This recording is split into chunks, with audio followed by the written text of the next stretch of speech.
तो वैसे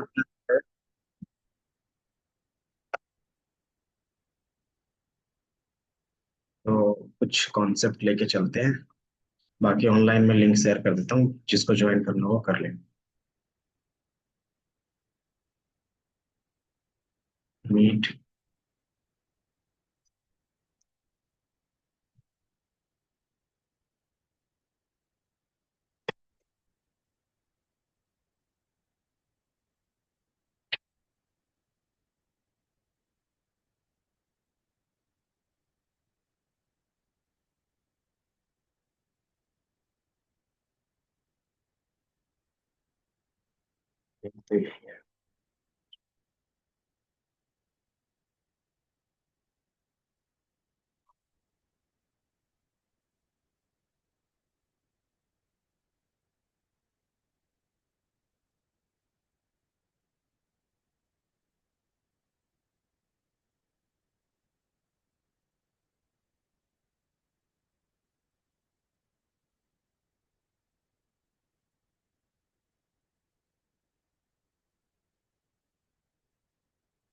एनएलपी आएगा, आरएनएन आएगा, टाइम सीरीज, चैटबॉट।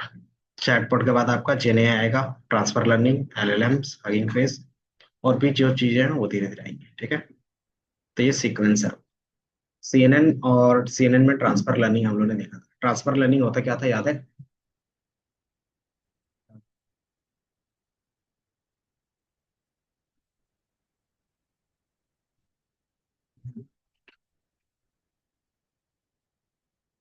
सिंपली हमने कहीं से एक चीज सीखा था, अब उसी को क्या कर रहे हैं, नए चीज को सीखने में अप्लाई कर रहे हैं। लेकिन जो नया चीज होगा वो सिर्फ सिमिलर होना चाहिए।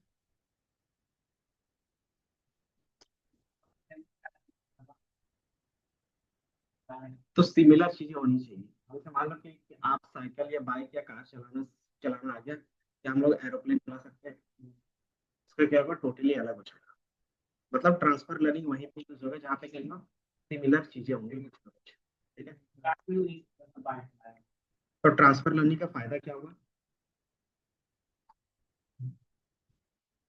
तुम्हें दोबारा उतना गिरने की जरूरत नहीं पड़ी, गिरने की जरूरत नहीं। दोबारा क्या है कि सिंपली आप थोड़े से ही टाइम में क्या है, बाइक सीखना चलाना सीख गए, तो आपका टाइम कम लग जाता है। ठीक है, तो आपको ऑटोमेटिकली क्या हुआ, टाइम कट गया। बैलेंस जो बनाना होता था आपने साइकिल में ही सीख लिया था, है ना? कि जब भी आपको साइकिल कहीं रोकना था तो किस तरीके से उसको बैलेंस करते थे रोकने टाइम में, वो उसी में सीख लिया था, है ना? तो वो चीज यहाँ पे भी क्या आता है, काम आता है। तो वो चीज हम क्या करते हैं, दोबारा नहीं सीखते। तो दोबारा नहीं सीखते तो क्या होता है, टाइम बच जाता है। तो वही क्या होता है, ट्रांसफर लर्निंग का सबसे बड़ा एडवांटेज होता है, और वही क्या है आजकल मार्केट में हम लोग यूज भी करते हैं। ठीक है, हमको थोड़ा सा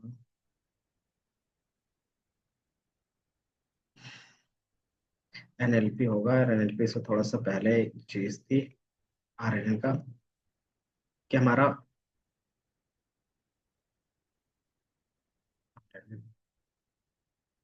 आर्किटेक्चर वो तो बाद में देखेंगे। डेमो है।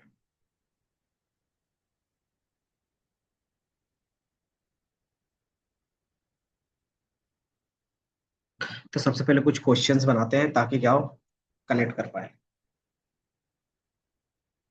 Question means, मान लो जो क्वेश्चन आएगा, न्यूरल नेटवर्क, है ना? ये क्या करना था, मशीन लर्निंग पढ़ते थे। ये मशीन लर्निंग से अलग क्यों था?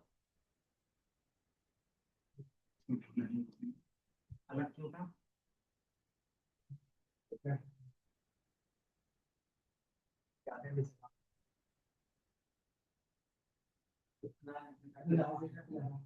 जगह मशीन लर्निंग में लास्ट क्या करके काम करते थे, तो इम्प्रूवमेंट का आता था स्ट्रक्चर, मतलब एक टाइम के बाद ये इम्प्रूव नहीं कर पाएगा।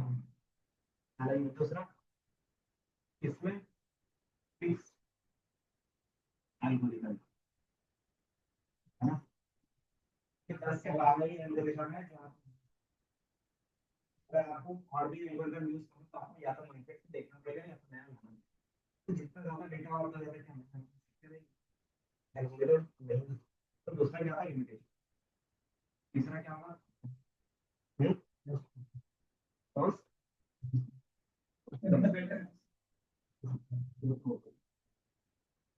आपको याद आता मतलब बेटा तीसरा आपका आता था फीचर सिलेक्शन क्या होता था मशीन लर्निंग में हम डिफाइन करते हैं कि डिजाइन वाला बनाना चाहिए ये वाला। तो अगर मान लो कि हमारे पास कुछ ऐसा डेटा है जिसका नॉलेज है तो उसके बेस पे क्या पैटर्न होना चाहिए मुझे बताऊंगी। और अगर मुझे पता चला तो हो सकता है जो कॉलम में बैठे तो वो वाला इम्पोर्टेंट हो। हाँ समझ सकते हैं। तो उसमें क्या होगा कि फीचर सेलेक्ट करने की नहीं होगी वो टाइम टेकन का प्लस ये हो सकता है कि दूसरा कॉम्बिनेशन से किया जाता है तो क्या होता है अच्छा रिजल्ट आता है। उसमें क्या आता है टाइम ज़्यादा तो फीचर सिलेक्शन उससे करना मैनुअल ठीक है। तो ये मैनुअल होता था। तो ये तीन क्या था इसका एग्जाम्पल और यही चीज क्या है कि डेटा ज्यादा है तो आप क्या कर सकते हो आपका मॉडल भी इम्प्रूव होना चाहिए तो यहाँ पे इम्प्रूव होता है ठीक है। ठीक है दूसरा इसमें कोई फिक्स एल्गोरिथम नहीं है। इसमें क्या है न्यूरल नेटवर्क और न्यूरल नेटवर्क क्या करते हैं अपने हिसाब से मैनिपुलेट करते हैं जितना ऐड करते जाओगे उतना बेटर होगा और कितना ऐड करना चाहिए क्या ऐड करना चाहिए वो चीज मतलब सीख रहे हैं। न्यूरल नेटवर्क में अभी कहता था फ्लेक्सिबिलिटी होती है ना ये कहता था फ्लेक्सिबल होता है। तीसरा फीचर सिलेक्शन से कुछ नहीं आता तो फीचर सिलेक्शन क्या होता है ऑटोमेटिकली होगा है ना तो ये बेनिफिट हो गया। अब ये बेनिफिट होगा इसके बेस पे इसका डिसएडवांटेज क्या हुआ डीप लर्निंग का डिसएडवांटेज क्या था डेटा ज्यादा आएगा तो क्या होता है डेटा ज्यादा आएगा तो अगर एक क्या है डेटा कम रहा क्या होगा सही से काम नहीं करेगा और नीड है इसको बिग डेटा ठीक है। तो इसको बिग डेटा का नीड है बिग डेटा रहेगा तभी आप इसमें काम दूसरा क्या था कि जितना ज्यादा डेटा होगा कंप्यूटेशन होता है कंप्यूटेशन पावर कंप्यूटेशन पावर मतलब कि अच्छा खासा जीपीयू होना चाहिए। ये डेटा क्या होगा हमारे कॉम्बिनेशन चेक करेगा जो कॉम्बिनेशन जो डायरेक्ट बेस्ट आएगा उसको यही करना था न्यूरल नेटवर्क। तो उसके बेस पे क्या होगा कि हर एक कॉम्बिनेशन चेक करना तो उसमें क्या होगा प्रोसेस लगेगा कैलकुलेट होगा तो जितना ज्यादा डेटा होगा कंप्यूटर होगा जितना ज्यादा कैलकुलेट होगा उसको बोलते हैं कंप्यूटेशन पावर। तो उसको उतना ज्यादा क्या चाहिए कंप्यूटर ठीक है। तो ये चीजें थी है ना। अब इसमें क्या था कि मैंने डेटा पास कर दिया नॉर्मल उसके बेस पे आंसर हमने स्टार्ट करना स्टार्ट करते हैं ना कि वैसे कोई भी प्रेडिक्शन जो मशीन लर्निंग में कर सकते हैं इसमें भी वही काम कर सकते हैं ठीक है। अब मैंने यहाँ पे क्या किया था इमेज डाला था है ना इमेज में क्या हो रहा था ये मॉडल एक से नहीं दिया है कि हमने क्या बोला था कि ये इसके फीचर से ऐसा करोगे तो मॉडल इंप्रूव होगा लेकिन नहीं हो पाया। तो क्या रीजन होगा तो हमने देखा जो इमेज डेटा है वो टेबुलर डेटा है कि आप क्या करते हो उस तरीके से इमेज को कन्वर्ट कर सकते हो। और इसमें क्या होगा कि न्यूरल नेटवर्क किस तरीके से काम करता है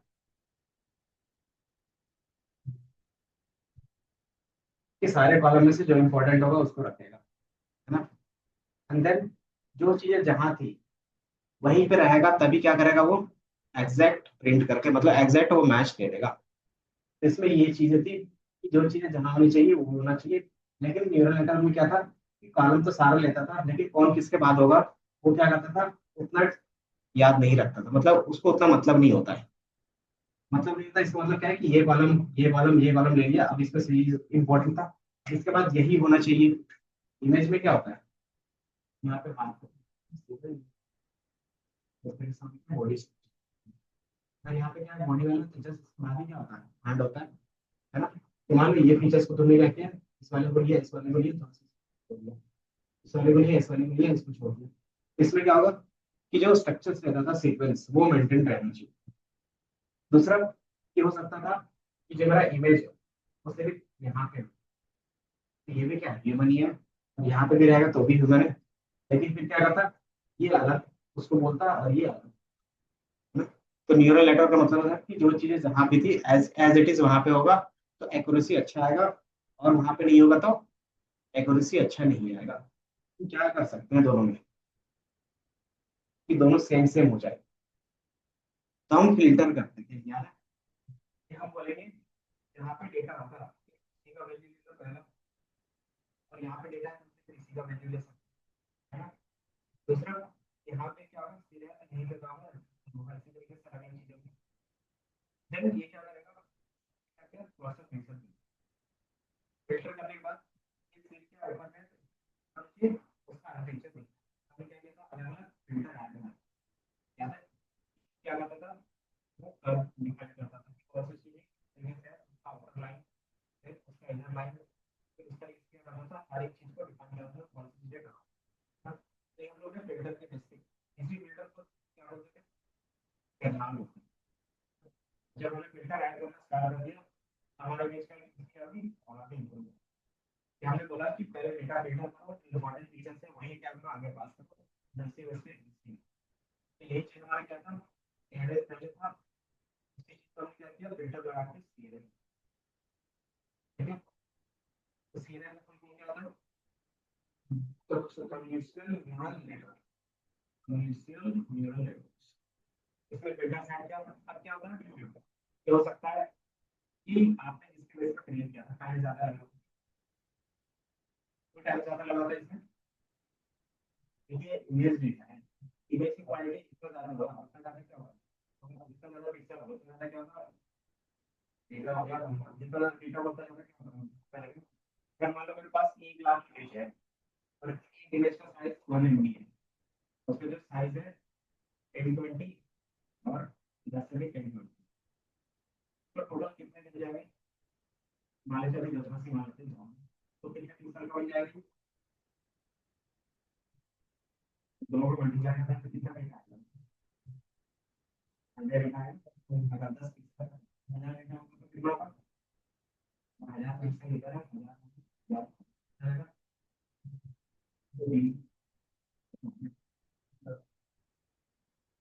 1 लाख, एक इमेज पे क्या है, 1 लाख डेटा के साथ क्या होगा कैलकुलेट, तो 10 लाख है ना, 10 लाख 10 लाख, तो मान लो एक इमेज में 10 लाख डेटा है, 10 लाख के साथ कैलकुलेट करेंगे तो टाइम लगेगा, इस आपके पास है 1 लाख इमेज, फिर क्या होगा, बहुत ज्यादा टाइम लगेगा, तो क्या करते थे कि ज्यादा टाइम लगेगा तो कैसे रिलीज कर, तो हम क्या करेंगे, अपना कंप्यूटेशन पावर में इंक्रीज कर देंगे, मतलब हार्डवेयर, तो हार्डवेयर में क्या करेंगे, इंक्रीज कर देंगे, फिर हार्डवेयर बस के बाद वो हमारे पास है, जब हम क्या करते हैं, तो मार्केट जिसके पास पैसा है, जैसे गूगल हो गया, फेसबुक हो गया, माइक्रोसॉफ्ट, उन्होंने क्या किया था, कंपटीशन रखा था, और कंपटीशन सीरीज का नाम बोल दिया है मिलियंस, मैं इसके सिर्फ मैं क्या कौन सी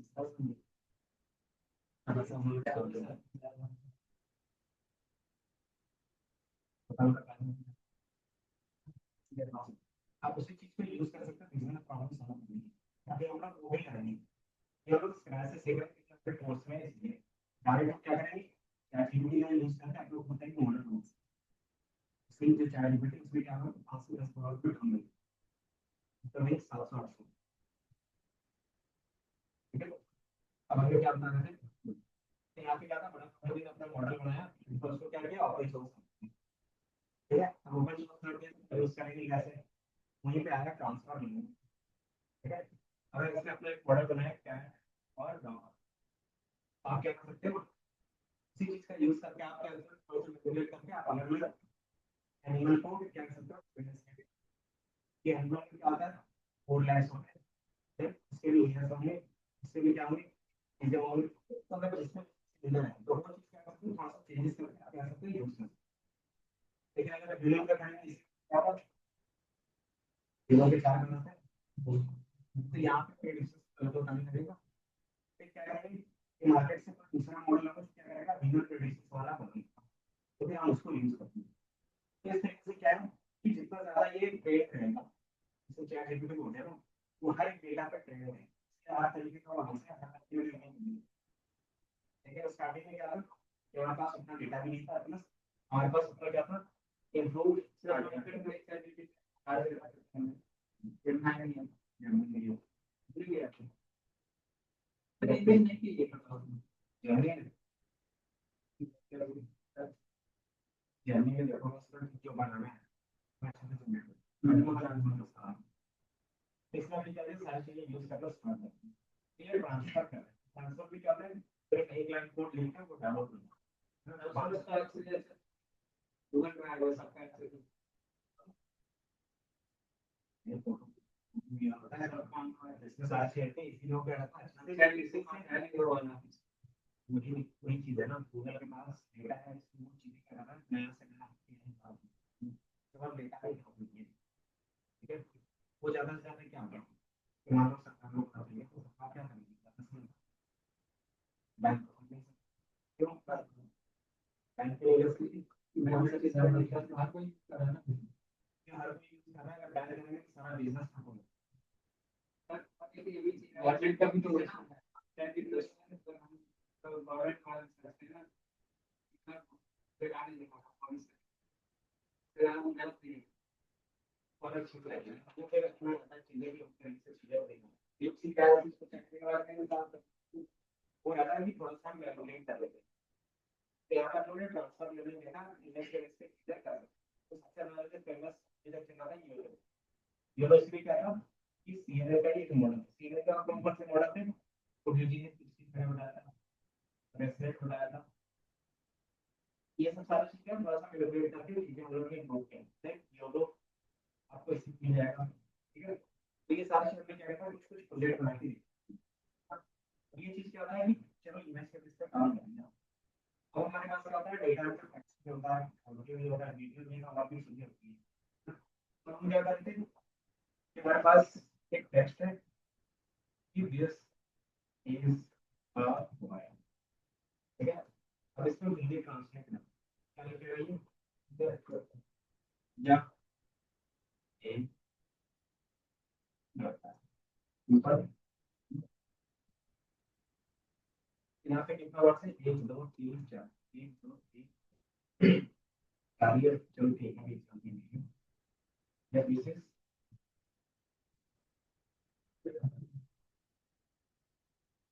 इस तो सॉर्ट इस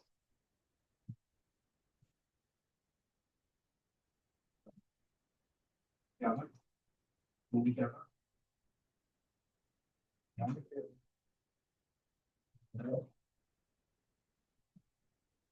ये होगा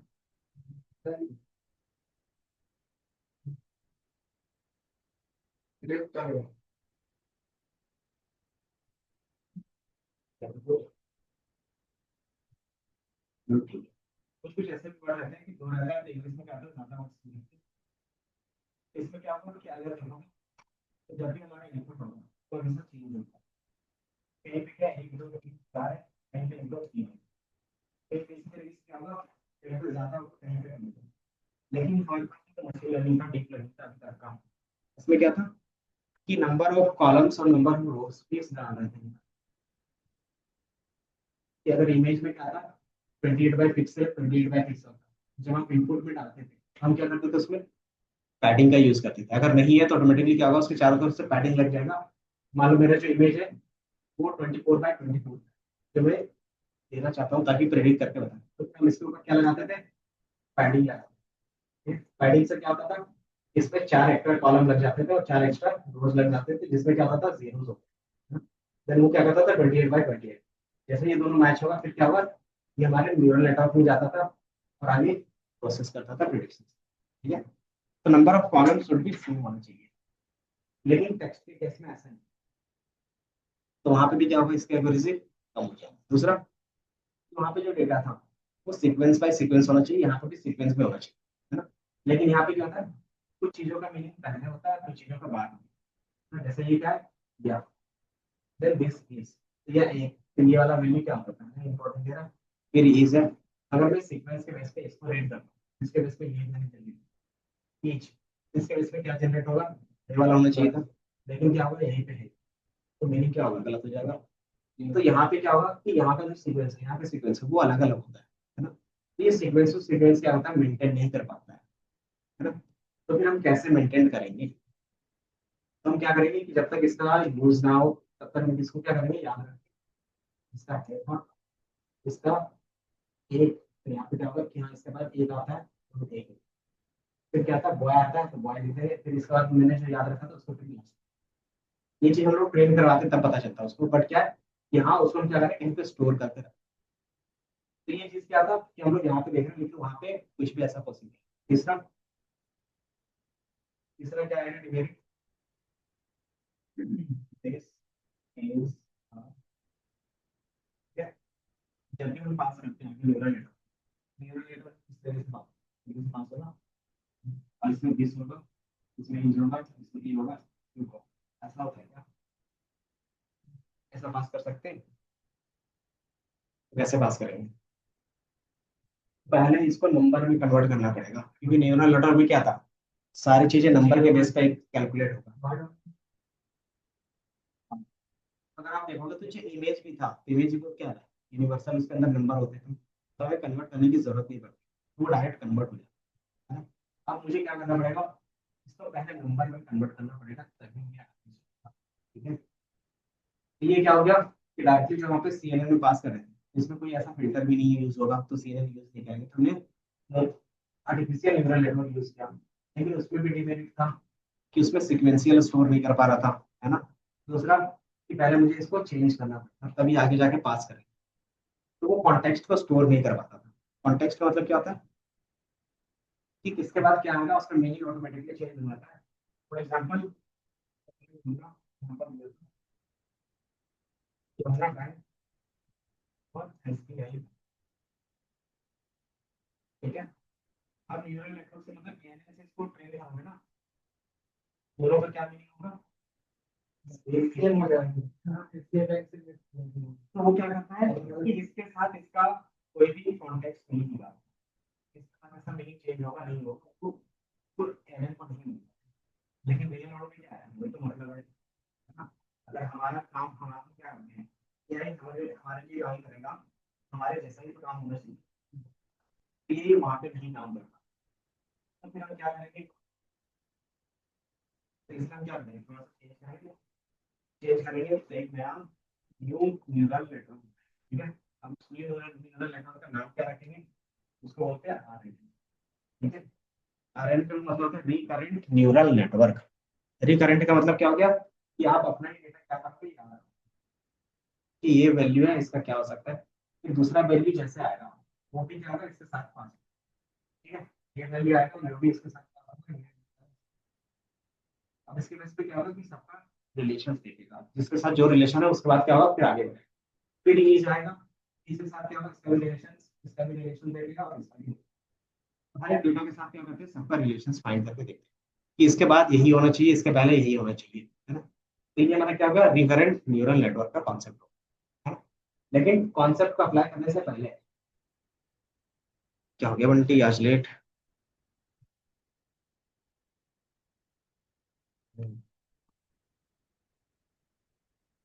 तो यहाँ पे हमने थोड़ा सा देखा, तो यहाँ पे जो हमारे पास कॉन्सेप्ट था कि जो भी चीज हम कर रहे हैं वो क्या है, एक लैंग्वेज है। इंग्लिश क्या होता है, टेक्स्ट क्या होता है, एक लैंग्वेज ही होता है। अगर हिंदी स्पेनिश कुछ भी करते तो वो लैंग्वेज होता है। और वो लैंग्वेज किस नेचुरल है, नेचुरल का मतलब क्या होता है, तो जो हम और आप बात कर रहे हो, अगर हिंदी में बात कर रहे हैं तो हमारे लिए नेचुरल हो गया, बोलते हो ना ये मेरा क्या नेचुरल लैंग्वेज है, हम इसी तरीके से बात करते हैं। तो नेचुरल लैंग्वेज होता है ना। और उसी को क्या करना पड़ेगा, पहले प्रोसेस करना पड़ेगा। प्रोसेस मतलब पहले टेक्स्ट से नंबर में कन्वर्ट करना पड़ेगा, उसके बाद न्यूरल नेटवर्क का आगे का काम करेंगे, है ना। उसी चीज को हम क्या बोलते हैं, नेचुरल लैंग्वेज प्रोसेसिंग। कि पहले डेटा को लैंग्वेज को प्रोसेस करना पड़ेगा, नंबर में करना पड़ेगा, देन उसको न्यूरल नेटवर्क में पास करेंगे। अब न्यूरल नेटवर्क में अलग अलग तरीके का न्यूरल नेटवर्क होगा, फिर हम लोग वो देखेंगे, ठीक है। इतना समझ में आया कि एनएलपी हम लोग पढ़ना क्यों स्टार्ट कर रहे हैं। तो एनएलपी में हमारा कोई न्यूरल नेटवर्क नहीं होता अभी फिलहाल, क्यों, क्योंकि इसमें हम क्या कर रहे हैं सिर्फ प्रोसेसिंग कर रहे हैं ना। हम क्या कर रहे हैं सिर्फ प्रोसेसिंग कर रहे हैं। तो प्रोसेसिंग अगर ऑटोमेशन पे डाल दें मतलब क्या है, प्री ट्रेन मॉडल के साथ करेंगे तब क्या होगा आएगा। जैसे प्रोसेसिंग कर दिया उसके बाद फिर क्या करेंगे हम लोग इसमें न्यूरल नेटवर्क यूज करेंगे, ठीक है। तो इसी के अंदर क्या आता है नेचुरल लैंग्वेज प्रोसेसिंग और इसके कॉन्सेप्ट आते हैं। नेचुरल लैंग्वेज हमारा क्या है बहुत पुराना कॉन्सेप्ट है, तो हम लोग थोड़ा सा देखेंगे कि ये होता क्या है, इनका स्टार्टिंग पॉइंट कहाँ से हुआ था, देन एनएलपी क्या होता है, देन कंप्यूटेशनल लिंग्विस्टिक क्या होता है, लिंग्विस्टिक क्या होता है वो देखोगे, एप्लीकेशंस देखेंगे, देन क्या क्या चैलेंजेस अभी भी है इसके अंदर, ठीक है। Then NLP and traditional text pre processing का देखेंगे कि जो हम लोग पहले यूज करते थे प्री प्रोसेसिंग के लिए और अब एनएलपी में करते हैं क्या डिफरेंस आया। देन कॉमन एनएलपी मतलब क्या क्या टास्क हम लोग परफॉर्म करते हैं वो देखेंगे। देन कुछ पाइपलाइन, पाइपलाइन का काम क्या होता है कि जो भी काम है सबको एक साथ अटैच कर देंगे, तो इधर से टेक्स्ट डालेंगे तो सीधे क्या होगा, मुझे नंबर ला के दे देगा, है ना। और बीच का जो काम रहेगा हम डिफाइन कर लेंगे एक ही साथ वो रन करके। कुछ वर्क फ्लो होगा, जैसे सबसे पहला डेटा कलेक्शन होता है, देन प्री प्रोसेसिंग होता है, then feature extractions, then model building, then evaluation. अब एनएलपी यूज करने के लिए हमारे पास क्या होते हैं, कुछ लाइब्रेरीज होते हैं, जैसे बाय डिफॉल्ट आपने दो लाइब्रेरीज पहले ही पढ़ा हुआ, दो नहीं सारा पढ़ा हुआ। कलेक्शंस भी क्या होता है, जो हमारा डिक्शनरी होता है ना, उसी टाइप का होता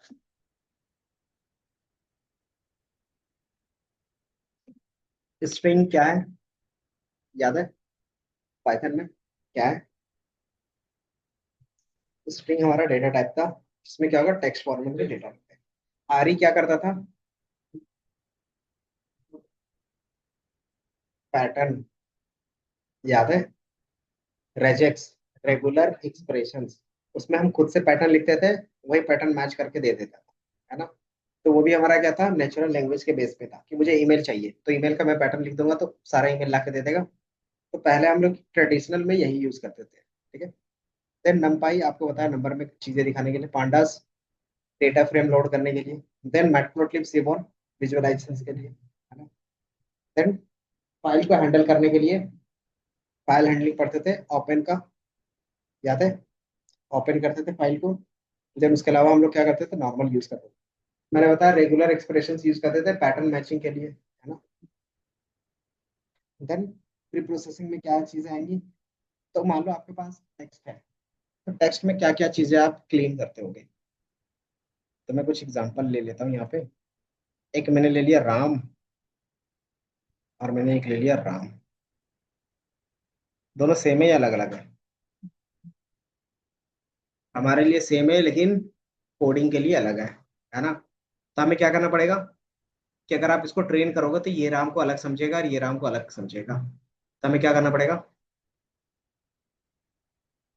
दोनों को या तो लोअर केस में रख दो या तो अपर केस में रख दो, है ना। तो ये हमारा क्या होता है, टेक्स्ट क्लीनिंग हो गया। दूसरा कि मान लो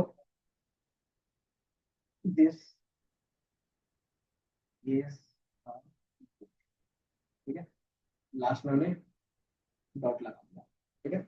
अब इसका ट्रांसलेट करेंगे तो ये डॉट का हमें जरूरत पड़ेगा। ये बताओ कि मान लो दिस इज अ बॉय लिख रहे हैं, इसका इंग्लिश में इससे हिंदी ट्रांसलेट करेंगे तो ये डॉट का हमें उतना इंपॉर्टेंट रहेगा, क्योंकि हमें बताइए ये क्या है, लास्ट पार्ट है ना। तो इसको हम क्या कर सकते हैं, हटा सकते हैं, तो इसको क्या बोलते हैं, पंचुएशन मार्क्स। हटाते क्यों होंगे, ताकि जो हम कॉम्पिटिशन्स करेंगे उसमें टाइम कम लगे, क्योंकि ये एक पंचुएशन है, ठीक है। दूसरा हमारे पास और भी क्या चीजें हो सकती है, उसको हम लोग बोलते हैं स्टॉप वर्ड्स। कि मैंने बोला इज है, अगर मैं बोलता हूँ दिस इज बॉय, तो इसका मीनिंग और इसका मीनिंग सेम होगा या अलग अलग होगा, क्यों, यह एक लड़का है और ये, इसको क्या पढ़ोगे, तो दोनों में क्या हो गया कि यह लड़का है, मतलब ये भी तो एक ही लड़के के बारे में बात कर रहा है। तो ये जो एक्स्ट्रा वर्ड्स होते हैं जिसके बारे में आप क्या करते हो, चीजें यूज नहीं करते, कि अगर आप पढ़ते भी हो तो क्या करते हो, कुछ ही वर्ड्स में फोकस करते हो, कि मैंने बोला दिस इज अ बॉय, तो आपने क्या किया, दिस और बॉय को ज्यादा इंपॉर्टेंस दिया, बाकी ये क्या होगा, आप इसको हटा भी दोगे तो सिंपली दिस बॉय, क्या करोगे, यह लड़का है, तो आप नॉर्मली क्या करते हो, यह लड़का है बोलते हो। तो ये चीज क्या करता है कि जो हमारे पास एक्स्ट्रा वर्ड होते हैं जिसका ज्यादा यूज नहीं है ना, जैसे रिव्यू, कहीं पे रिव्यू कर रहे हैं तो क्या होता है कि रिव्यू में क्या होता है, जो इंपॉर्टेंट वर्ड्स होते हैं उससे मैटर करता है, ना कि इन चीजों से, है ना। तो हम फिर वहां पे क्या करते हैं, जो एक्स्ट्रा वर्ड्स होते हैं उसको हटा देते हैं, क्यों हटाते होंगे, सिंपल टाइम कम लगे इसलिए। आपके पास दो वर्ड है उसमें कंप्यूटेशंस, और इसमें क्या है, चार वर्ड है उसमें, किसमें कम लगेगा, उसको बोलते हैं स्टॉप वर्ड्स, ठीक है। तो हम क्या करते हैं, स्टॉप वर्ड्स को भी आगे जाके रिमूव करेंगे। देन हमारे पास होता है स्ट्रीमिंग और लिमिटाइजेशन। ये सिंपल होता है कि मैंने बोला रन, रनिंग, रन, ठीक है। तीनों वर्ड सेम है, ये अलग हो गया। तीनों का मीनिंग, कि अगर मीनिंग देखोगे तो सबका मतलब होता है दौड़ना, है ना। बस ये रहता है कि टेंस अलग अलग होते हैं, है ना। तो अगर मेरे पास क्या है कि टेंस हम लोग ना देखें, टेंस हम लोग बाद में भी देखेंगे, पहले क्या है मीनिंग के पे फोकस करें, तो हमारा क्या होगा, मतलब सेम होगा। तो हम इसको क्या कर सकते हैं, अगर मेरे पूरे टेक्स्ट में तीन अलग अलग लिखे रहेंगे तो मैं इसको सिंपली एक वर्ड में रख सकता हूँ, तो क्या होगा और भी छोटा हो जाएगा। तो यही काम हमारा करता है स्पेलिंग और लिमिटाइजेशन, ठीक है। तो दो तरीके से हम लोग वर्ड्स को छोटा करते हैं। पहला हमारे पास होता है कि मैंने बोला बॉय या फिर बॉक्स और बॉक्सेस, तो दोनों तो सेम वर्ड है, इसमें क्या है एक है, इसमें मल्टीपल्स होंगे, है ना। तो अगर मुझे इसको छोटा करना होगा तो क्या करूंगा, इसको सिर्फ हटा देंगे, क्योंकि बहुत सारे वर्ड ऐसे भी है जो क्या होता है S E S, then I E S, इस तरीके से लग के क्या होता है नया वर्ड बना देता है ना। तो हम क्या कर सकते हैं, उस वर्ड को रिमूव कर सकते हैं। तो वही हमारा स्टेमिंग और लिमिटाइजेशन का कॉन्सेप्ट होता है, ठीक है। ये सारा चीज अभी हम लोग एक एक करके देखेंगे, बस यहाँ पे क्या थोड़ा सा ओवरव्यू टाइप का बता रहे हैं। देन फिर हमारे पास आता है स्पेलिंग करेक्शंस, जो आप लोग अब हमेशा करते हैं। चैट जीपीटी में भी लिखते हो तो क्या लिखते हो, गलत हो गया, चैट जीपीटी सुधार लेगा, है ना। अगर वो नहीं सुधार पाता तो काम बन जाता आपका। तो हम क्या करते हैं, स्पेलिंग करेक्शंस के लिए भी अलग से कोई भी लाइब्रेरी यूज कर सकते हैं, ठीक है। देन टेक्स्ट क्लीनिंग में आप क्या करते हो, अगर आपको मैनुअली नहीं करना है तो हमारे लिए क्या होता है, कुछ लाइब्रेरीज आते हैं। तो दो लाइब्रेरी इसमें सबसे ज्यादा फेमस है।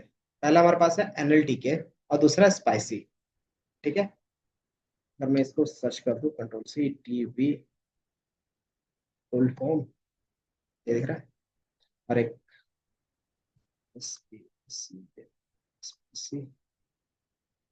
Full form.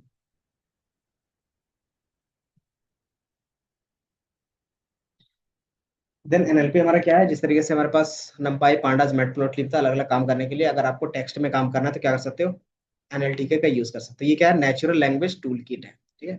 It is a powerful open source Python library use for the human language data. इससे क्या होगा कि आपके डेटा से रिलेटेड, जैसे कौन सा टेंस क्या होगा, देन कौन सा वर्ब है, कौन सा आईएनजी रिमूव करना है नहीं करना है, देन कौन से वर्ड का क्या मीनिंग होगा, वो सारी चीज क्या करते हैं ये स्टोर करके रखते हैं, ठीक है। तो आप इसका ज्यादातर यूज कर सकते हो क्लासिफिकेशन, टोकनाइजेशन, टैगिंग, स्ट्रीमिंग और लिमिटाइजेशन। दूसरा हमारे पास होता है स्पाइसी। स्पाइसी का फुल फॉर्म क्या होगा, open source library for advance natural language processing. इसका फुल फॉर्म कहीं पे दिया है,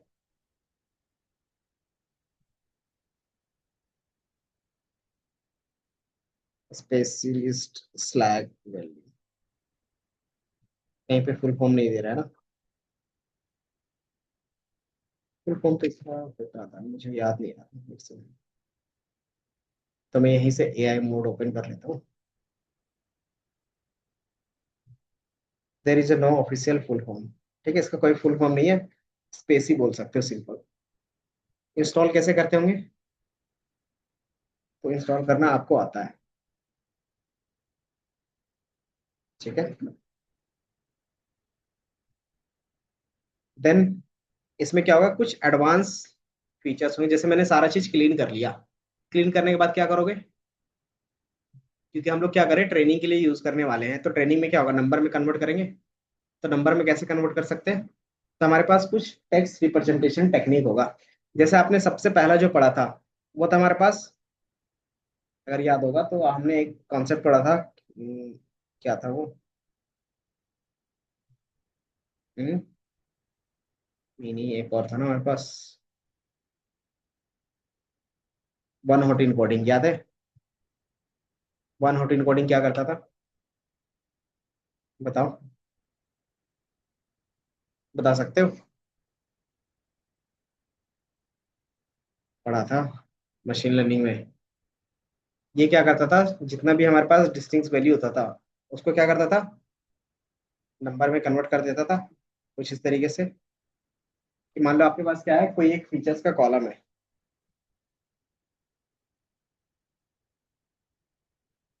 डायरेक्टली डाउनलोड हो गया,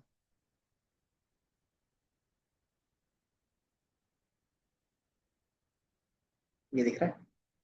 तो मान लो मेरे पास क्या है, एक जेंडर का क्या है, लोकेशंस का, दोनों का आप कन्वर्ट करना चाहते हो तो क्या कर सकते हो कि जहाँ पे जो जेंडर होगा, पहला क्या है मेल है, तो जेंडर मेल पे 1 है, बाकी जगह क्या होगा इस पे 0 होगा। इसी तरीके से क्या था, दूसरे में फीमेल है, तो क्या होगा जेंडर वाले मेल में क्या होगा 0 होगा, बाकी 1 होगा। तो हम क्या कर सकते हैं, इसी तरीके से नंबर से रिप्रेजेंट कर सकते हैं कि हमने क्या बोला, दिस इज अ बॉय, तो जहाँ पे दिस होगा कि अगर बार बार रिपीट होगा तो उसकी जगह पे क्या होगा 1 1 होगा, बाकी जगह पे 0। दूसरा रिप्रेजेंटेशन किस तरीके से कर सकते हैं कि जितना यूनिक टेक्स्ट टेक्स्ट होगा उतना ज्यादा क्या करेंगे, नंबर 1 2 3 करके डिनोट करते जा सकते हैं, ठीक है। उसमें डिमेरिट क्या हो सकता है कि जिसका नंबर ज्यादा होगा लास्ट में जो आएगा, उसका क्या होगा, ऑटोमेटिकली काउंट क्या होगा, ज्यादा होगा, मतलब काउंट मतलब क्या, उसका जो ऑर्डर होगा, उसका रो नंबर क्या होगा, ज्यादा होगा। उससे क्या होगा, उसका कैलकुलेशन में वैल्यू ज्यादा होगा, वैल्यू ज्यादा होगा तो उसका वेटेज भी ज्यादा वो समझ लेगा। फिर हमें क्या करना पड़ेगा, इसके वेटेज को रिड्यूस करना पड़ेगा। तो फिर हम लोग क्या करते हैं, अलग अलग टेक्निक यूज करते हैं। तो पहला आता है बैग ऑफ वर्ड्स, वो क्या करता है, आपके हर एक वर्ड्स को कुछ ना कुछ नंबर्स दे देगा। देन TF-IDF क्या करता है, हर एक वर्ड्स को क्या करता है, वेटेज देता है कि किसका कितना वेटेज होना चाहिए। ये नहीं कि हमने रैंडम नंबर जो दिया उसी के बेस पे चलेगा, ठीक है। अब जैसे हम नंबर में कन्वर्ट करते हैं, तो मैंने बताया था सिमिलैरिटी, कि बैंक के साथ हमने जो यमुना क्या बोलते हैं, यमुना के साथ जो बैंक यूज किया था और SBI के साथ जो बैंक यूज कर रहे हैं, वो दोनों कितने सिमिलर हैं या फिर कितने एक दूसरे के कॉन्टेक्स्ट में आते हैं। तो फिर हम लोग क्या करते हैं, कोसाइन सिमिलरिटी भी देखते हैं। देन ये क्या हो गया, एक बेसिक लेवल का हो गया। बेसिक मतलब आप इसको यूज करके डायरेक्टली कन्वर्ट कर सकते हो। दूसरा हमारा होता है NN का यूज करके, ये हमारा क्या है, एडवांस वर्ड एम्बेडिंग है। वर्ड एम्बेडिंग का मतलब होता है जो टेक्स्ट है उसको नंबर में कन्वर्ट करना, ठीक है, वही होता है हमारा एम्बेडिंग सिस्टम, ठीक है। तो ये हमारा क्या है, एडवांस है। एडवांस क्यों है, क्योंकि इनको क्या किया है कि मैनुअली हम लोग कितना बनाते रहेंगे इस तरीके से वर्ड्स, कि मान लो 1000 वर्ड है तो सबका अपना बनाते रहेंगे। तो हम क्या करते हैं, मशीन्स को डाल देते हैं, बोलते हैं कि ये इसका वर्ड है, इसका क्या करो, एक सेंटिमेंट मीनिंग निकाल लो इसके साथ। देन उससे क्या बेनिफिट होगा, मान लो हमने यहाँ पे जो कैलकुलेट करते हैं सिमिलरिटी में मैनुअली करते हैं, ठीक है। अब मान लो यमुना के साथ बैंक यूज हुआ, तो इसका कॉन्टेक्स्ट निकाल रहे हैं हम लोग अलग से। SBI है उसके साथ बैंक यूज हो रहा है, अलग कॉन्टेक्स्ट निकाल रहे हैं। इसी तरीके से ब्लड है, तो ब्लड के साथ बैंक लगता है, तो उसका हम लोग क्या करेंगे, अलग से मैनुअली निकालना पड़ेगा, तो वो टाइम टेकन होगा। तो हम इसी चीज को क्या करते हैं, न्यूरल नेटवर्क में डाल देते हैं, बोल देते हैं अगर ये बैंक के साथ ब्लड आ रहा है तो उसका अलग कॉन्टेक्स्ट होगा। SBI के साथ बैंक आएगा, उसका अलग कॉन्टेक्स्ट होगा। यमुना के साथ बैंक आ रहा है, उसका अलग कॉन्टेक्स्ट होगा। ये क्या था, ऑटोमेटिकली खुद से ट्रेंड हो जाता है। ट्रेंड मतलब गलत करेगा उसको हम क्या करते हैं, इंप्रूव करते हैं। कैसे इंप्रूव करते हैं, तो हम बता देते हैं इसको, ये क्या बोलते हैं कि ये हेल्थ का है, ये क्या है, तो फाइनेंस का है, और ये क्या है, नेचर का है। तो ये हम लोग क्या करते हैं, ट्रेन करने टाइम में डिनोट कर देते हैं। तो उससे क्या होता है, उसको आइडिया लग जाता है कि अगर उसने गलती किया है फिर क्या करेंगे, उसको क्या करेंगे, एरर को रिमूव करते हैं, फिर अगेन ट्रेन करते हैं, वो सारा चीज आता है। तो वैसे हमारे पास क्या है, अलग अलग मॉडल्स, जिसमें हमारा वर्ड टू वेक है, ग्लोब है, देन फास्ट टेक्स्ट है, ठीक है। ज्यादातर ग्लोब का यूज करते हैं। और इसके अलावा हमारे पास क्या होगा, और भी एम्बेडिंग सिस्टम होगा जो अभी हम लोग यूज करते हैं, और जो हमारा चैट जीपी क्या बोलते हैं, गूगल यूज करता है, वो उनका बर्ड होता है, ठीक है। जो गूगल ने बनाया था, जो नेचुरल लैंग्वेज ट्रांसलेशन यूज करते हैं गूगल का, वो इसी में बना था, ठीक है। स्टार्टिंग के फेज में इसी से बना था। ये क्या करता है कि अपने हिसाब से सेंटिमेंट लेता है, उसके बेस पे कौन सी चीजें कहाँ पे होनी चाहिए वो अटैच कर देता है। तो बर्ड का फुल फॉर्म क्या होता होगा, by directional recurrent neural network, और सॉरी रिकरेंट ट्रांसफॉर्मर्स, क्योंकि हम लोग ट्रांसफॉर्मर्स के बेस पे बात करते हैं, ठीक है। और रिकरेंट जो हम लोग अभी टेक्स्ट के बारे में अभी आगे जाके सीखेंगे, ठीक है। इसी तरीके से सेंटेंस एंड डॉक्यूमेंट, कि हमारा जो वर्ड होता है, या तो सिंगल वर्ड वर्ड करके रख सकते हैं, एक पूरा सेंटेंस करके रख सकते हैं, या तो फिर पूरा एक पैराग्राफ में काम कर सकते हैं, है ना। इसी तरीके से हम रियल वर्ल्ड में भी काम करते हैं, कि मान लो आपको मैंने क्या दिया, एक पूरा स्टोरी पढ़ के आने के लिए बोला, तो आप किस तरीके से स्टोरी पढ़ते हो और किस तरीके से उसको समराइज करते हो। तो जब आप एक लाइन पढ़ते हो तो उसका वर्ड बाय वर्ड देखते हो, देन पूरा एक क्या करते हो, फिर 2 3 सेंटेंस पढ़ते हो तो फिर क्या करते हो, पूरे 2 3 सेंटेंस से क्या होता है, एक नॉर्मल वैल्यू निकलती है कि हाँ ये 2 3 सेंटेंस का मतलब ये हो गया। फिर पूरा एक पैराग्राफ पढ़ते हो तो क्या होता है, उसका पूरा एक समराइज कॉन्टेक्स्ट निकालते हो, है ना। तो वही चीज होता है कि हम जो भी बात करना चाहते हैं वो वर्ड के बेस पे होगा, सेंटेंस के बेस पे होगा, या डॉक्यूमेंट के बेस पे होगा, ठीक है। देन लिंग्विस्टिक फीचर्स, लिंग्विस्टिक का मतलब क्या होता है, लिंग्विस्टिक सुना है?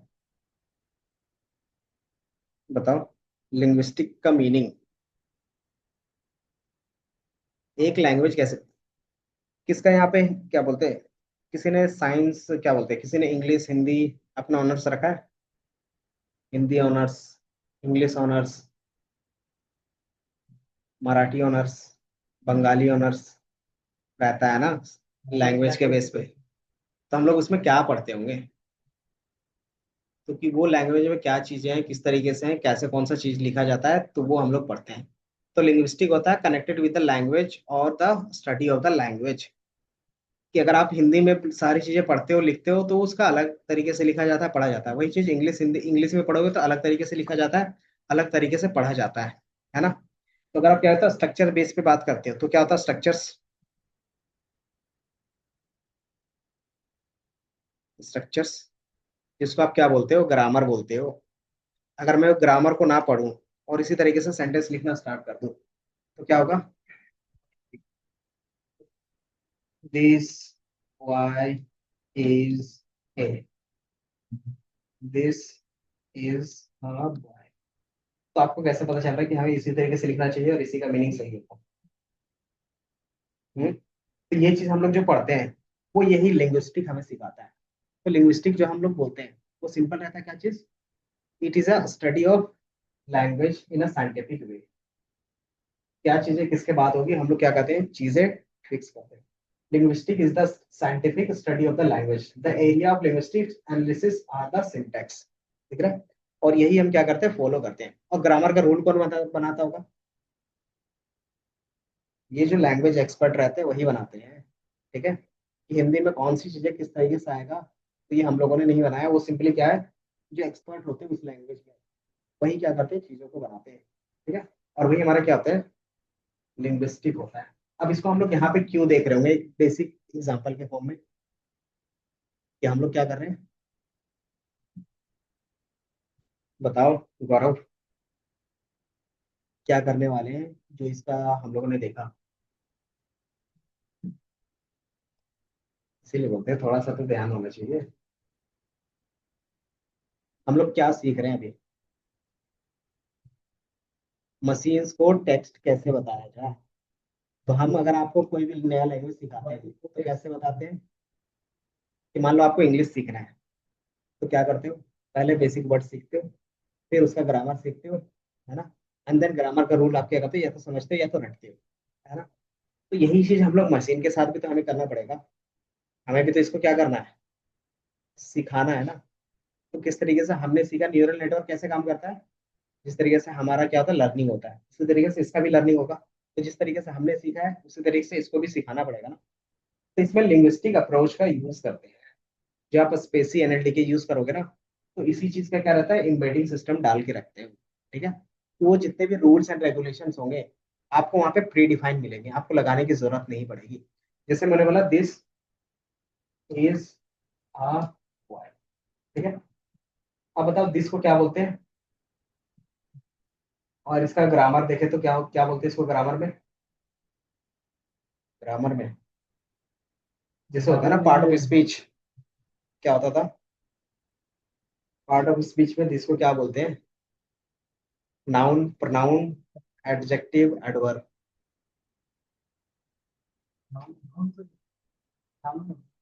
ये प्रोनाउन होता है जो नेम प्लेस और थिंग्स के अलावा यूज होता है ना, जो नेम की जगह पे यूज होगा। ये हमारा प्रोनाउन हो गया, ये क्या होगा वर्ब हो गया, ये क्या हो गया। तो ये सारा चीज आप ऑब्जेक्ट भी बोल सकते हो। दूसरा इसको क्या बोलते थे, ए होता था, दा होता था और एन होता था, उसको क्या बोलते थे आर्टिकल्स, आर्टिकल। तो ये हमारा क्या था आर्टिकल्स थे। ठीक है, और वाई क्या है, ये हमारा सब्जेक्ट है, लेकिन इसको अगर ग्रामर में बोले पीओज में तो क्या होगा ये नाउन होगा। कौन सा नाउन है ये, प्रॉपर नाउन और प्रॉपर नाउन है ये, कौन कौन से होते थे proper common noun collective noun, ये इस तरीके से होते थे। तो ये हमारा क्या हो गया, जो दूसरा बोला था दूसरा कौन सा था और था ना, प्रॉपर तो सिंगल होता है, एक और कॉमन। कॉमन नहीं बोलते थे, क्या बोलते थे? तीन होते थे ना, जिसको जाति भी बोलते थे, जातिवाचक। वाई क्या है? पूरे एक जात को डिनोट कर रहा है, तो जातिवाचक को क्या बोलते थे? मैं भी भूल गया इंग्लिश में। कॉमन नाउन ही बोलते शायद, तो मुझे नहीं लग रहा कॉमन नाउन कुछ होता था। लिखो ना, types, types of noun.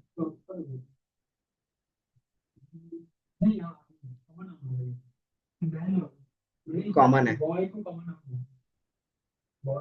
Common ही बोलते हैं, सिंपली देखो।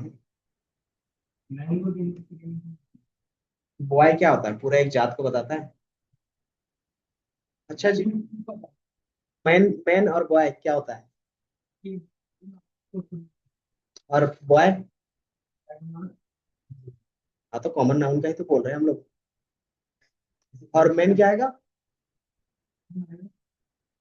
नहीं, वो भी कॉमन होगा।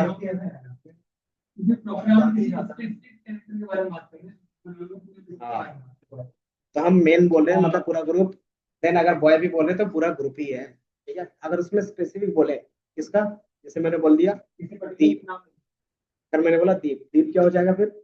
प्रॉपर नाउन कि मैं सिर्फ एक सिंगल को बोल रहा हूँ। ठीक है, तो ये सारा चीज लिंग्विस्टिक में क्या होता है? डिफाइन होता है। वही चीज हम क्या करते हैं, इस पे देखते हैं। ठीक है, तो ये चीज हमें पता है। यही चीज जैसे आप क्या करोगे, एनालिटिकल यूज करोगे और उसमें डॉट पीओस लगा दोगे, तो वो बता देगा ये नाउन है, ये प्रनाउन है, ये एडवर्ब है, ये एडजेक्टिव है। वो डायरेक्टली आपको एक ही बार में बता देगा। ठीक है, तो इससे क्या होता है, इजी टू यूज हो जाता है ना। तो ये चीज हमें क्या होता है, लिंग्विस्टिक के थ्रू पता चलता है कौन सी चीजें कहाँ पे होगी। ठीक है, तो लिंग्विस्टिक हमें आता है, क्यों आता है? क्योंकि बचपन से ही ग्रामर पढ़ाया गया था तुम्हें। बन गया?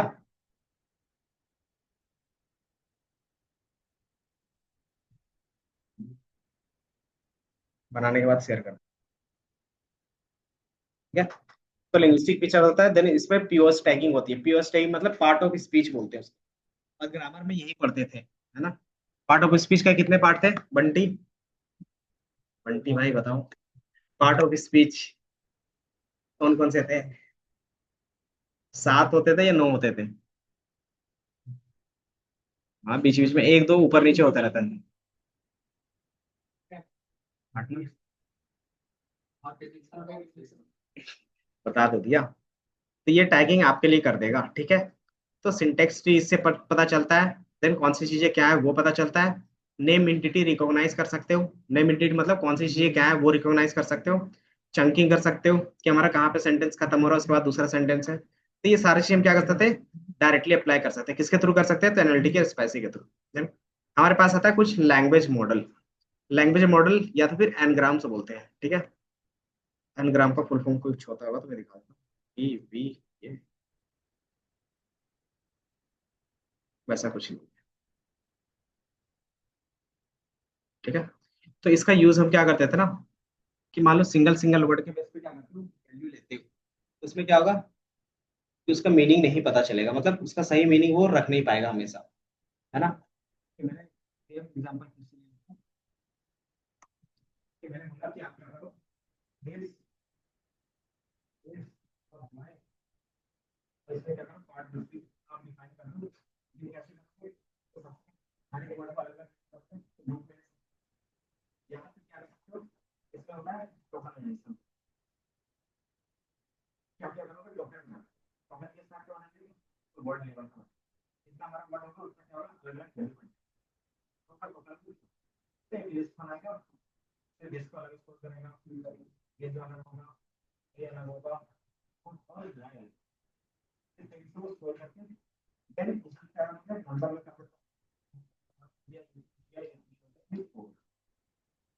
इस तरीके से कर सकते हैं। या तो इसी को क्या करोगे, वन वोटिंग को अप्लाई करो, दिस बनेगा, इस बनेगा हमारा बॉय। ठीक है, अब इसका क्या होगा, ये मेरे पास क्या है, एक ही सेंटेंस है, एक क्या है, दिस है, बाकी मेरा जीरो।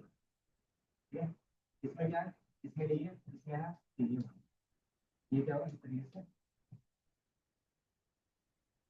और ये इस तरीके से भी डिफाइन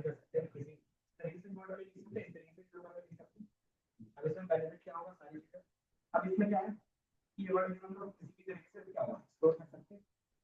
मान लो हमारे पास क्या है एक वर्ड है दिस इज अ गर्ल,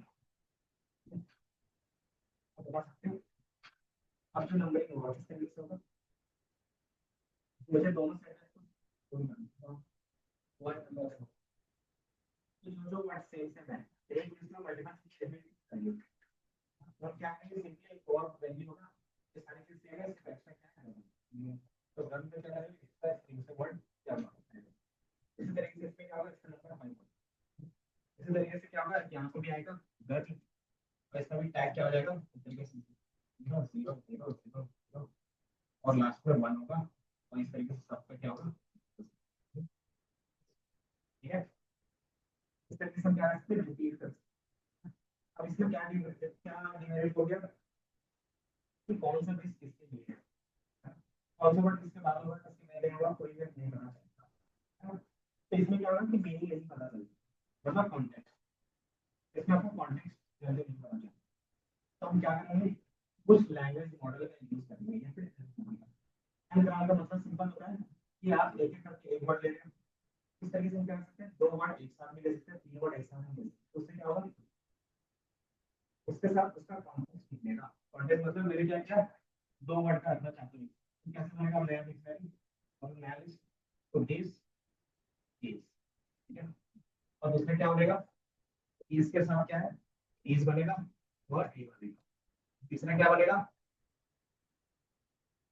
ए और बॉय ए और बॉय ठीक है। तो हमारा क्या होगा इस तरीके से इसी तरीके से क्या होगा सेकंड वाले का भी बनेगा मतलब फर्स्ट वाले का भी देन उसमें क्या नया आएगा रख सकते हैं इसमें एक ए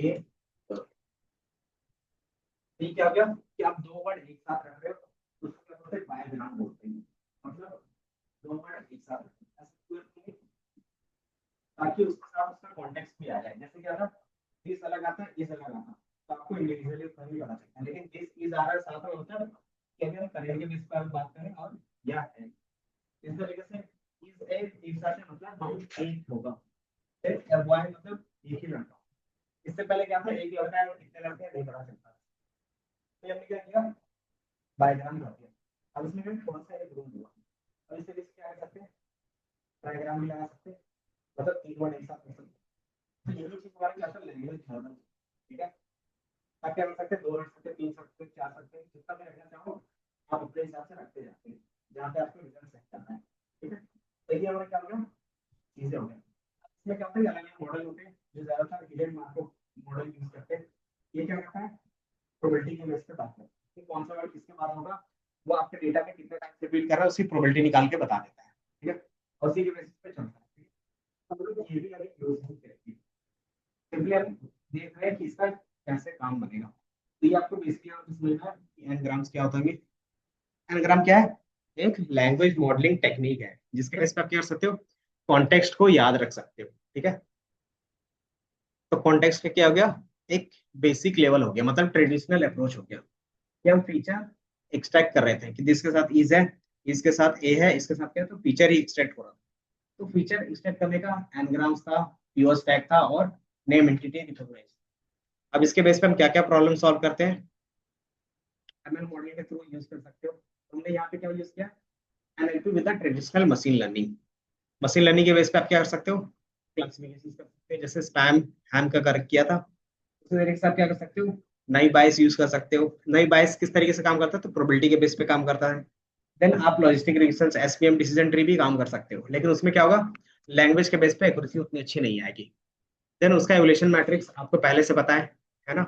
उसके बाद फिर जो हमारा स्टार्ट होता है एनएलपी में वो यहाँ से स्टार्ट होता है कि हमने एक बेसिक लेवल पे न्यूरल नेटवर्क देखा था फीड फॉरवर्ड और बैकवर्ड। फीड फॉरवर्ड क्या होता था याद है फीड फॉरवर्ड क्या होता था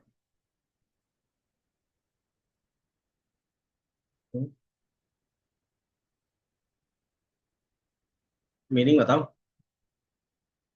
फीड फॉरवर्ड कि वो हमेशा आगे चलेगा है ना। तो हमारे पास क्या था इस तरीके से न्यूरॉन बनाते थे इस तरीके से कुछ हिडन लेयर बनाते थे इस तरीके से दो तीन हिडन लेयर होते थे लास्ट में एक आउटपुट होता था है ना। तो ये हमेशा क्या होता था इसी तरीके से कैलकुलेशंस होकर लास्ट में आउटपुट देता था। इस तरीके से किसी कोई भी कॉम्बिनेशन यूज होके ये आपको आउटपुट देता था, मतलब ये आगे ही जा रहा है ना। तो इसी को क्या बोलते थे, feed forward neural network. Back propagation, मान लो आपने क्या किया, आगे गए, आउटपुट आ गया, अब वो आउटपुट गलत आ गया तो क्या करते, हम बोलते हैं कि ये वैल्यू सही नहीं आ रहा है, इस वैल्यू को क्या करो, अगर मेरा 5 था और एक्चुअल आंसर 6 था तो क्या होगा, एक का डिफरेंस आ रहा है, तो हम बताएंगे ये डिफरेंस को क्या करो, रिड्यूस करो, है ना। मीन स्क्वायर एरर यूज करते थे, याद है। तो ये क्या करेगा, जो 1 का डिफरेंस है उसको जीरो करने का ट्राई, जब वो जीरो करेगा तो क्या होगा, एम और सी की वैल्यू को बार बार चेंज करके देखेगा कि कहाँ पे मिनिमम हमारा एरर हो सकता है। तो ये क्या करेगा, यहाँ से आउटपुट लेगा, दोबारा क्या करेगा, जो एक्चुअल आउटपुट था दोनों में मैनेज करेगा, और उसके बेस पे क्या करेगा, डब्ल्यू और सी की वैल्यू को दोबारा चेंज करेगा, दोबारा फिर क्या होगा, वापस आएगा। तो जो दोबारा आता है यहाँ पे तो उसे क्या बोलते हैं, बैक प्रोपागेशन, मतलब वो बैकवर्ड दोबारा आ रहा है। फॉरवर्ड सिंपल वो आगे जा रहा है, बैकवर्ड मतलब वो दोबारा क्या आ रहा है, पीछे आ रहा है। ठीक है, ये समझ में आया, फिर चला गया ये। तो ये था क्या था, बेसिक आर्किटेक्चर जब हम डिफाइन किया था उस समय पढ़ा था। ठीक है, अब हमने बताया कि यहाँ पे क्या होगा कि हमारे बेसिक्स मॉडल CNN और ANN फेल हो जाएंगे, उसके जगह पे हम क्या यूज करेंगे, तो कुछ सिक्वेंशियल मॉडल यूज करेंगे। सिक्वेंशियल क्या होता है, जो हमेशा एक सीक्वेंस में फॉलो करेगा। तो इसमें RNN LSTM और ग्रू का कॉन्सेप्ट देखेंगे।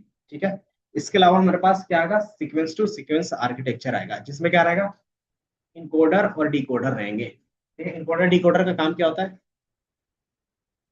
जैसे आपने कुछ इनपुट दिया, उसको किसी अलग लैंग्वेज में या फिर किसी अलग तरीके से आउटपुट देगा, तो आप यहाँ पे क्या करोगे, नॉर्मल टेक्स्ट पास करोगे, ये आपको नंबर में कन्वर्ट करके दे देगा, और इस नंबर को क्या करोगे, फिर आगे पास करोगे तो वो क्या करेगा, आपको रिजल्ट ला के दे देगा। फिर अटेंशन मैकेनिज्म होता है। अटेंशन क्या होता है, जो आप नहीं दे रहे हो बंटी, बताओ अटेंशन क्या होता है।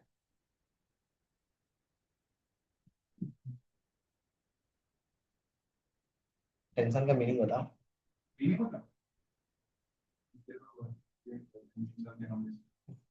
मीनिंग, हाँ, मतलब आप किस चीज पे फोकस करना चाह रहे हो, कि हमारे पास क्या है, और भी चीजें हो रही है लेकिन हम क्या करें, सिर्फ एक चीज फोकस करते हैं। जैसे क्या होता है कि बच्चे क्या जाते हैं, दुकान जाते हैं तो क्या रहता है उसका फोकस। और आप क्या करते हो, कि फॉर एग्जाम्पल जॉब में जाते हो तो फोकस क्या होता है ना।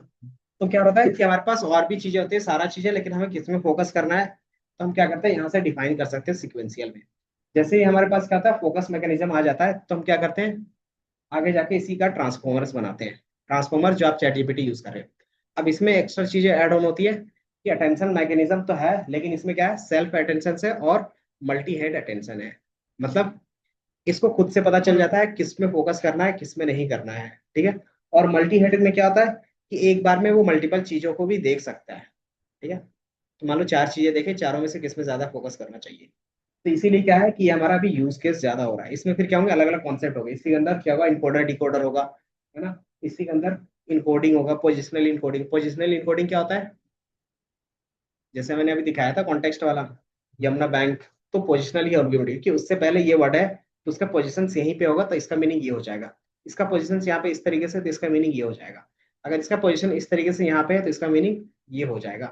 तो इसीलिए क्या होता है कि पोजिशनल इनकोडिंग इसमें रहता है, ताकि क्या कॉन्टेक्स्ट भी मेंटेन रहे। ठीक है, तो आप क्या करते हैं, मार्केट से खुद का स्क्रैच से बनाओगे तो ये ट्रांसफॉर्मर्स है ना, उसका यूज करके बनाते हैं हम लोग, ये दिख रहा है, ये फिर एक ये दो चीजों से मिलके बनाते हैं तो हमारा ट्रांसफॉर्मर बनता है। ठीक है, जो क्या होता है, बहुत हैवी होता है। हैवी मतलब भारी, झोले में भर के नहीं ले जा सकते। तो मोबाइल में कैसे यूज कर रहे हो, चैट जीपीटी यूज कर रहे हो, कितना भारी है। हाँ, तो हैवी का मतलब, हैवी का यहाँ पे मतलब मीनिंग होता है सिंपल, कि जो साइज होगा, MB होगा, वो इंक्रीज हो जाएगा।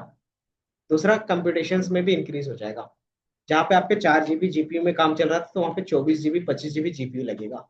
ठीक है, अगर जीपीयू उतना लग रहा है मतलब एक्यूरेसी देगा। ठीक है, और हमारा जीपीयू का प्राइसिंग क्या होता है,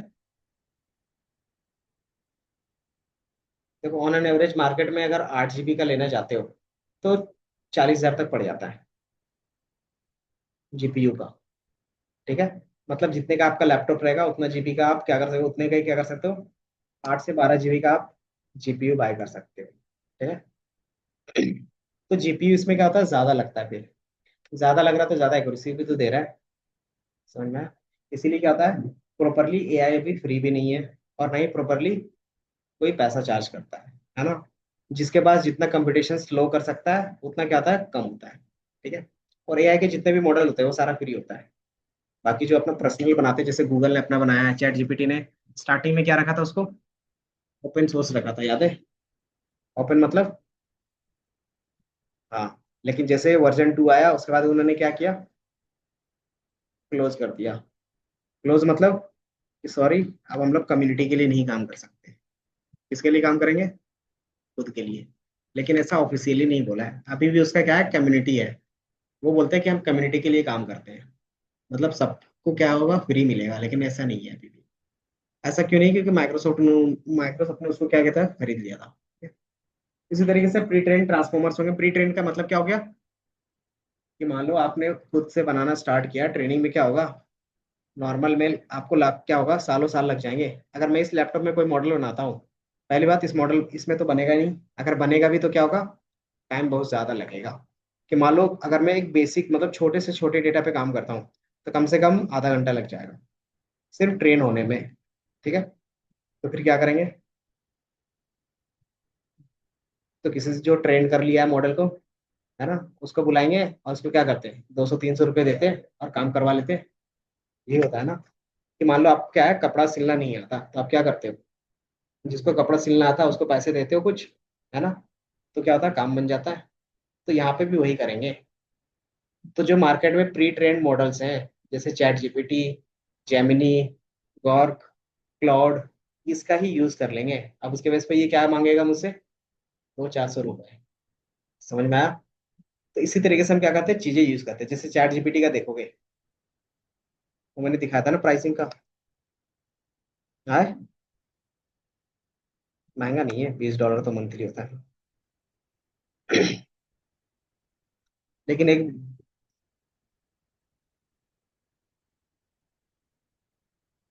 मार्केट में और भी मॉडल्स हैं, लेकिन क्या है कि इसमें डायरेक्टली दिख जाता है। तो ये बोलता है कि देखो आपको स्टार्टिंग से सीखना नहीं कि कैसे कपड़ा सिलते हैं, कैसे सारी चीजें करते हैं। आप क्या करो, मेरे यहाँ टेलर है जो 200 रुपये में काम कर देता है। ठीक है। तो आप क्या करते हो, अलग अलग प्राइसिंग है। GPT 5, मतलब आपको क्या जानना है, एक्सपर्ट चाहिए तो अलग मिलेगा, एवरेज का चाहिए तो अलग प्राइस मिलेगा। ठीक है। अलग अलग चीजों के लिए अलग अलग प्राइस है ना। जैसे कोट पैंट सिलवाते तो अलग प्राइस होता है। देन उसके बेस पे क्या होता है कि अगर आपको एक ही दिन में चाहिए, आज ही के आज ही चाहिए, तो क्या होगा, तो इसमें भी यही होता है कि आपको और भी अच्छे से एक्यूरेसी चाहिए, और अच्छे तरीके से चाहिए, और वेल ऑर्गेनाइज चाहिए, तो उसके बेस पे क्या होगा, थोड़ा सा पैसा चार्ज। ठीक है। तो ये जितने भी है वो प्री ट्रेन्ड मॉडल्स हैं। जीपीटी का फुल फॉर्म क्या होता है, 2-3 बार पूछ लिया। अब यही पहले भी पूछा है, गौरव से भी पूछा है एक बार, मुझे याद है। हाँ, टी का मतलब इतना बता रहे, ट्रांसफॉर्मर है। तो जनरेटिव प्री ट्रेंड ट्रांसफॉर्मर्स, समझ में आया? तो हमने बताया ना कि ये सारे क्या है, कि हम खुद से नहीं बना सकते, तो क्या करेंगे, जो प्री ट्रेन्ड मॉडल्स हैं उसका यूज कर लेंगे। ठीक है। तो जनरेटिव का मतलब क्या है, कि वो नया चीज जनरेट कर सकता है। और चूंकि हम क्या कर रहे हैं, प्री ट्रेन्ड मॉडल यूज कर रहे हैं, इसीलिए क्या होता है, पीटी होता है। तो जीपीटी आ जाता है। ठीक है। समझ में आया? तो हमारे लिए क्या होगा, ये चीजें होंगी। जीपीटी में फिर क्या करना, ट्रांसफर लर्निंग थोड़ा सा आना चाहिए हमें, क्योंकि क्या करेंगे, उसी का चीजें को ट्रांसफर करेंगे। और सबसे जो पहला आया था, जो आपने सुना होगा, सबसे जीपीटी आता है। ट्रांसफॉर्मर जो पहला ट्रांसफॉर्मर बना था, ठीक है, जब चैट जीपीटी, क्या बोल सकते हो, बेबी बॉर्न कि सबसे स्टार्टिंग जो था, वो क्या था, बर्ड और जीपीटी ही था। ठीक है। अब इसी के बेस पे हमने क्या किया, अलग अलग वर्जन निकाल दिए। अब इसमें हम क्या करते हैं, अब हमें स्क्रैच से बनाना पड़ेगा, या फिर ट्यूनिंग करनी पड़ेगी। ट्यूनिंग का मतलब क्या होता है, फाइन ट्यूनिंग का मतलब क्या होता है, कि मार्केट में एक और बंदा आ गया, बोला कि आप जो सिलवाने जा रहे हो, मेरे पास देखो रेडीमेड एक से एक है, आप सिर्फ क्या करोगे, इसमें फिटिंग कर लोगे। फिटिंग कैसे करते हैं, तो पहले एक बार पहन के देखते हैं, एंड देन बोलते हैं कि यहाँ से इस तरीके से क्या करो, थोड़ा सा छोटा कर दो, इस तरीके से बड़ा कर दो, है ना। तो वही चीज हम यहाँ पे करेंगे। ठीक है। फाइन ट्यूनिंग का मतलब होता है कि आपने क्या क्या बना बनाया हुआ चीजें यूज कर लिया, आप इसमें क्या करते हो, थोड़ा थोड़ा चेंजेस करते हो। ठीक है। तो हम क्या करेंगे, जो भी जीपीटी है या फिर जो भी चैट जीपीटी का होगा, हम उसको अपने बिजनेस के अकॉर्डिंग चलाना चाहते हैं, तो हम क्या करेंगे, फाइन ट्यूनिंग करेंगे। ठीक है। तो हम लोग क्या करते हैं, मार्केट में फाइन ट्यूनिंग करते हैं। ठीक है। फाइन ट्यूनिंग करने के लिए हमारे पास अलग अलग होंगे। इसी तरीके से क्या है, मार्केट में अभी तक जो भी हमारे पास मॉडल आया है, तो इसका एक कहीं ना कहीं हमें इमेज मिल जाएगा अच्छा खासा। जर्नी ऑफ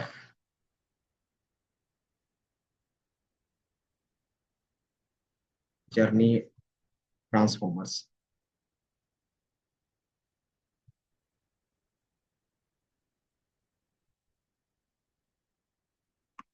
ठीक है। तो कहीं पे एक सीक्वेंस वाला मिल जाता है हमें।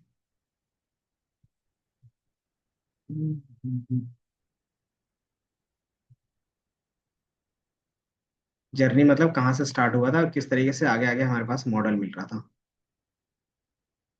ब्रीफ हिस्ट्री ऑफ एलएलएम, ये दिख रहा है। तो यहाँ पे एक बेसिक है, इसी तरीके से और भी चीजें होंगी। तो एक बेस्ट रहता है जो हमें मिल जाता था। ठीक है। एलएलएम क्या होता है, चलो ये थोड़ा सा लेटेस्ट है। लार्ज लैंग्वेज मॉडल होता है, लेकिन वही क्या है, जीपीटी का जो क्या होता है, एडवांस है। कि आपका जो मॉडल है ना, अब क्या हो गया, बहुत ज्यादा ही बड़ा हो गया है। स्टार्ट कब हुआ था, जब हमारे पास जून में 2017 में गूगल ने लॉन्च किया था। क्या चीज, ट्रांसफॉर्मर्स। एक रिसर्च पेपर था। रिसर्च पेपर क्या होते हैं, रिसर्च पेपर क्या होते हैं,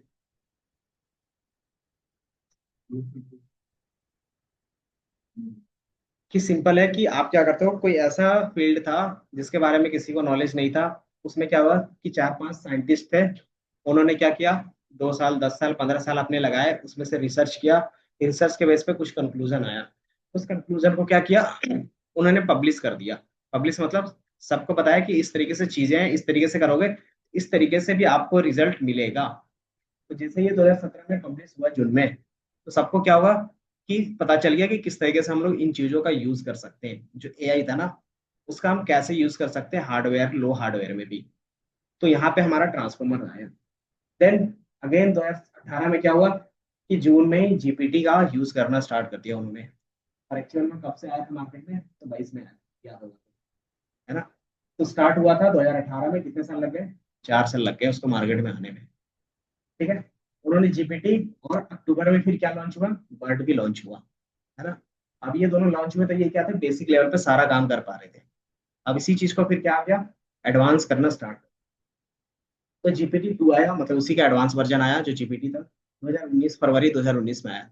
लेकिन लॉकडाउन था, किसी को नहीं पता चला, यूज कर रहे थे उस समय, इसलिए समझ में आया? तो उस समय जीपीटी 2 आया, लेकिन उस समय भी क्या था, उतना चीजें नहीं थी। P5 आया, ये क्या था, गूगल का ही बर्ड का एडवांस था। ठीक है। उसने भी सोचा क्या करेंगे, हम अपना भी एक जीपीटी बनाएंगे, लेकिन वो फेल हो गया था। इसीलिए क्या हो गया, गूगल थोड़ा सा पीछे हो गया इस रेस। देन अगेन उन्होंने क्या किया, मई 2020 में जीपीटी 3 निकाला। यहाँ तक क्या था, फ्री में था, ओपन था। ठीक है, कोई भी यूज कर सकता है। फिर इसके बाद क्या आया कि अलग अलग मॉडल्स आए, फाल्कन आया। फाल्कन क्या करता है, इसी चीज को ऑप्टिमाइज करता है और थोड़ा सा कम रिसोर्स में ज्यादा अच्छा रिजल्ट देता था। ठीक है। और ये ओपन सोर्स होता है। फिर आया GPT 3.5। ठीक है। ये क्या था, इंस्टेंट बेस, मतलब इंस्ट्रक्शन बेस, जो आप यूज करते हैं। तो यहाँ पे क्या होगा, रियल यूज केस सबको दिखा, है ना। और सब लोगों ने क्या किया, फिर यूज किया। जैसे ही यूज हुआ, फिर क्या आ गया, 2022 में नवंबर में इन्होंने क्या किया, अपना पब्लिक क्या बोलते हैं, पब्लिक वर्जन लॉन्च कर दिया, जो क्या था, प्रीमियम था। तो वही क्या बन गया, चैट जीपीटी बना दिया उन्होंने। ठीक है? अब यहाँ से फिर आपको पता है सारा जर्नी। फिर हमारे पास बीच में लामा आया। लामा किसका है,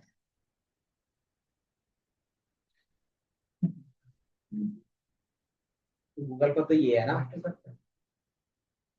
एक और नाम बोल दो। हाँ। तो इस क्या बोलते हैं रेस में, इस रेस में तो बड़ी कंपनी तो पीछे, तीन ही तो कंपनी आते तो सुनते होंगे। तो लामा जो हमारे पास है, जो मेटा दिखता है ना, वही है। ठीक है। इसका GPT-4 आया, 4.0 आया, लामा 3 पॉइंट आया। देन फिर आपके पास दिसंबर में आया डीप सीक। फिर उन्होंने क्या किया, थोड़ा सा मार्केट को चेंज कर दिया। क्यों? क्योंकि यहाँ पे जो रिसोर्स लग रहा था वो ज्यादा लग रहा था। उसी को क्या किया, अगर कहीं पे $10 लग रहा है तो वो $1 में काम करके दे रहा था। जो चाइना फेमस है ना, कि अगर आईफोन आप क्या कर रहे हो, 1,000 में ले रहे हो, तो मैं आपको 200-300 डॉलर में बना के दे दूंगा। तो ये क्या करता है, डीप सीक जो है उसी चीज को थोड़ा सा रिड्यूस कर दिया। तो यहाँ से क्या हो गया, मार्केट और भी चेंज हो गया। ठीक है। अब उसके बेस पे क्या है कि अभी यहाँ पर तक 2000 जनवरी, मतलब जनवरी तक का ही है डीप सीक R1। ये R1 का मतलब क्या होता है, रीजनिंग बेस। रीजनिंग बेस मतलब कि जितना भी डेटा है, जितना भी पैरामीटर है, सबको यूज नहीं करना है, थोड़ा सा दिमाग भी लगाना है। जैसे बीच बीच में बोलते हैं कि आपको क्या है, सब चीज का नॉलेज है, लेकिन जो क्वेश्चन होगा किसी एक ही फील्ड से होगा, किसी एक चीज को सॉल्व करने से होगा। तो फिर क्या करते हो कि मैंने यहाँ पे पूछा है व्हाट इज कंप्यूटर लैंग्वेज, तो आप क्या करते हो, हिंदी लैंग्वेज के बारे में नहीं सोचोगे, इंग्लिश लैंग्वेज के बारे में नहीं सोचोगे, और भी अदर पैरामीटर्स होंगे उसके बारे में नहीं सोचोगे। सिर्फ क्या सोचोगे कि ये सिर्फ कंप्यूटर से रिलेटेड होगा। तो ये 1950 से स्टार्ट हुआ था, लेकिन जो हमारे पास यूज केस जो हम लोग यूज कर रहे थे, इसीलिए तो वहां पे सिर्फ रिसर्च पेपर था। वहां पे सिर्फ एआई का डिफिनेशन आया था। जो हम लोग एआई बोलते हो ना, तो वहां पे पहली बार किसी ने एआई का वर्ड यूज किया था 1950s में, कि अगर ये चीजें हो पाती है इन फ्यूचर तो इसको हम लोग एआई बोल सकते हैं। उस समय सिर्फ इतना ही था कि हम लोग बोल सकते हैं। समझे, जैसे बोलते हैं ना फ्यूचरिस्टिक, कौन सा आयरन मैन वाला, वो भी हमें नहीं पता होगा कि नहीं होगा। तो उस समय क्या था, फ्यूचरिस्टिक था। ठीक है। तो हम लोग तो आज भी तो हम लोग लड़ाई के पीछे रहते हैं। आज भी तो हम लोग लड़ाई के पीछे हैं कि AI word use in first time. तो आपको दिख जाएगा।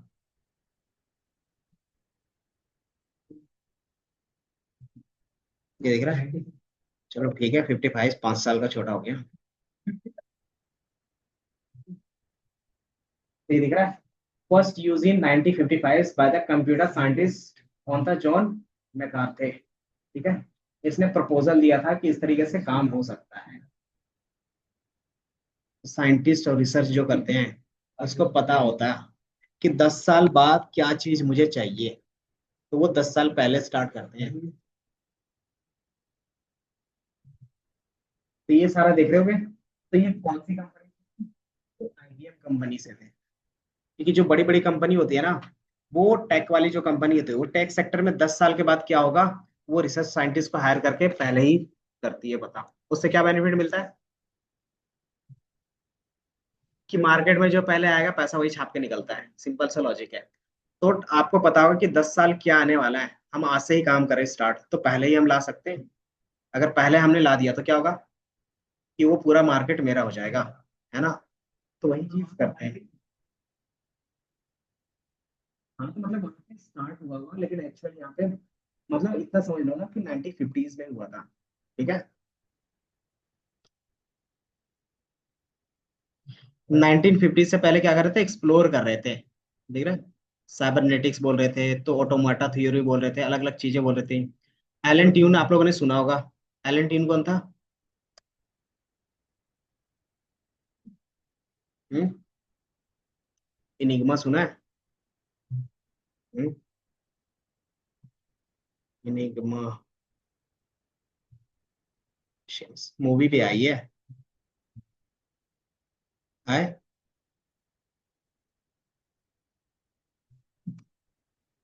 Enigma machine. इस पे मूवी भी आई है, वो भी देख लेना। ये मशीन्स ज्यादातर आप लोगों ने सुना होगा।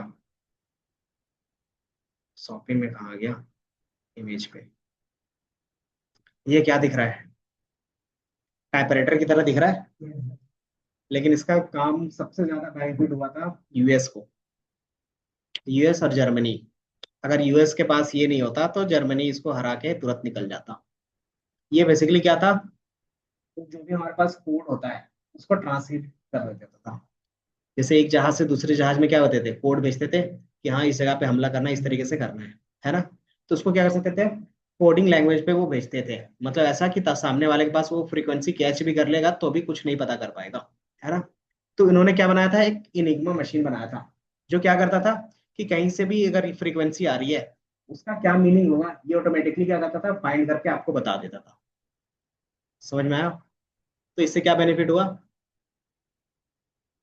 तो जर्मनी के जो जो जहाज थे वो कहाँ पे हमला करने वाली है इसको पता चल जाता था। ठीक है। तो इन्होंने क्या किया फिर, वहां से अपने सारी चीजों को हटा देते थे और फिर हमला कर देते थे पहले ही या फिर थोड़ा सा बाद में। इस तरीके से उन्होंने क्या किया, कहीं पे छोड़ देते थे, मतलब कहीं पे क्या करते थे, खाली करवा देते थे, कहीं पे खाली नहीं करवाते थे। क्यों नहीं करवाते होंगे। हाँ, सिंपल सा लॉजिक था कि अगर मैं हर जगह से क्या करूंगा, पहले ही सारा चीज खाली कर दूंगा या पहले उस पर हमला कर दूंगा तो क्या होगा, कि उनको लग जाएगा कि हमें पता चल जा रहा है ना। जासूस नहीं, कि मतलब हमारा क्या हो रहा है, मैसेज लीक हो रहा है। और इसी पे पूरा एक मूवी बना है, द एनिग्मा मशीन। ठीक है। तो आज संडे है, तो क्या करोगे, तो ये मशीन था, द इमीडिएट गेम। कितने में आया था, 2010 में, ये मशीन। उस समय कंप्यूटर नहीं थे ना, तो ये जो सर्कल है ये हमारा क्या था, कॉइन था, 0 1 यही डिफाइन करता था, हर एक कॉम्बिनेशन को चेक करता था और उसमें से जो बेस्ट आता था थ्योरी के बेस पे वो क्या करता था, ला के देता था। और इसको किसने बनाया था, तो एलन ट्यून ने बनाया था। समझ में आया। है? हाँ। तो मूवी नहीं देखोगे, एलन ट्यून वीडियोस, नहीं बेसिक्स, शॉर्ट्स भी डायरेक्ट आ रहे हैं बेसिक्स। तो टेलर ही देखो ना।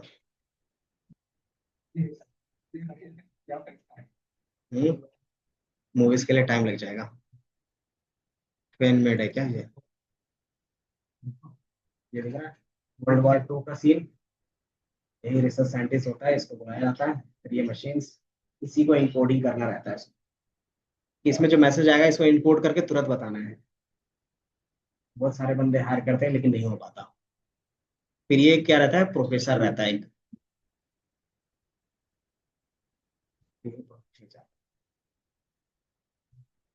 हाँ, वर्ल्ड वार में ही यूज हुआ है इसका। नहीं तो जर्मनी के पास इतना पावरफुल सबमरीन थे कि कोई हरा नहीं पाता। हिटलर छोटा मोटा आदमी नहीं था। ये दिख रहा है, पूरा टीम बैठा के रखता था इसको सॉल्व करने के लिए, इनिग्मा वाला, कि क्या मैसेज आ रहा है बताओ। तो पूरा टीम में से भी कोई सॉल्व नहीं कर पाता था जल्दी, कि वो कांड हो गया उसके बाद सॉल्व हो रहा है तो क्या फायदा। तो इन्होंने क्या किया, अपने मशीन से।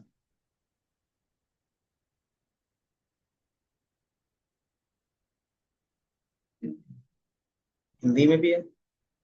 ये देखो, ये देखो कंप्यूटर बन रहा है। तो ये तुम्हारा फर्स्ट कंप्यूटर था जो सॉल्व करता था कैलकुलेशंस बस। अब कितना बड़ा मशीन है, तो इसको पूरा एक ट्रांसफॉर्मर लगता था चलाने के लिए। ये देख रहा है?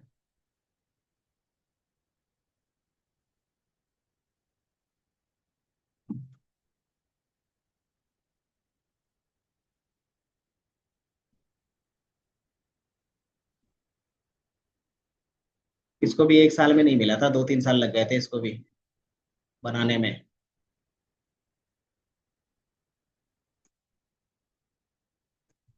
तो ये तुम्हारा रहेगा, तुम देख सकते हो।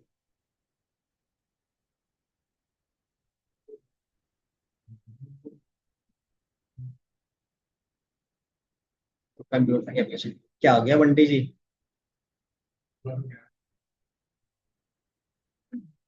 हैरी पॉटर तो फिक्शन है। ये दिख रहा है, A to Z पूरा हर जगह पे रहता है, पूरा कॉम्बिनेशन से एक बार। उस समय कंप्यूटर था ही नहीं ना 1950s में। इसका जो व्हील देखोगे ना, अगर व्हील दिखाया होगा तो उसके व्हील में रहता था कॉम्बिनेशंस के लिए। ये व्हील है ना, तो इसमें A to Z पूरा लिखा हुआ रहता था नंबर के साथ। ये दिख रहा है, OPQ इस तरीके से। तो ये क्या करता था, पूरा जितना भी कॉम्बिनेशंस बन सकता है, सारा कॉम्बिनेशंस में से जो बेस्ट कॉम्बिनेशंस वहां से फिट होता था इसके मशीन्स के फ्रीक्वेंसी से, वो लाके एक ही बार में दे देता था। तो आज जो CPU देख रहे हो इसी चीजों से इंस्पायर है। ये एक मशीन है जो स्टार्टिंग में क्या करता था, हर एक कंपटीशन करके लाके देता था। ठीक है, अब इसी चीज को इम्प्रूव करते करते आज जो इतना छोटा बॉक्स ये है ना, ये बन गया है। समझ में आया? तो स्टार्टिंग कहीं ना कहीं से तो होता है ना। इससे भी बड़ा होता था पहले, जब ये थोड़ा सा ये क्या है अभी इन्होंने यूज किया, इससे पहले जो कंप्यूटर होते थे वो जितना बड़ा ये दिख रहा है ना, उतना बड़ा होता था, और उसमें सिर्फ काम होता था पंचिंग मशीन का। यहाँ पे इस तरीके से ये व्हील है ना, वहां पे पंच मशीन रखते थे कि 0 1 को पंच करते थे। तो इतना तुम्हें टेक में एडवांस मिल रहा है, क्या चाहिए? ठीक है, ये जितने भी थे सारे मैथमेटिशियन थे, सारे क्या थे, अलग अलग लैब पे काम करते थे। ठीक है, जॉन मैकार्थे थे, मार्विन मिस्को थे, देन हमारे पास क्लाउड सेन थे। तो ये सारा चीज हमें क्या पढ़ाया जाता है, BCA में पढ़ाया जाता है। जिसने सही से पढ़ा होगा ना थोड़ा सा, उसको याद होगा, या तो फिर 3 क्लास 4 क्लास में देखोगे तो यही रहता है। देखा था कि सबसे पहले एबेकस आया था, देन उसके बाद क्या था, क्या था, इंजन आए थे। इंजन के बाद हमारे पास क्या था, इनिग्मा आया था। इनिग्मा के बाद क्या था, कंप्यूटर आया था, फिर पर्सनल कंप्यूटर आया था, फिर चार्ल्स बेबेज ने क्या किया, उसी को थोड़ा सा छोटा कर दिया मशीन्स के बेस पे, वो आ गया। देन फिर हमारे सर मैडम क्यूरी ने क्या किया, क्या किया उसने, मैडम जी ने अब उसी चीज को सॉफ्टवेयर बेस बना दिया। समझ में आया? ये पहला कोडिंग था। कौन था, नाम बता सकते हो? फर्स्ट प्रोग्रामर कौन था? हम्म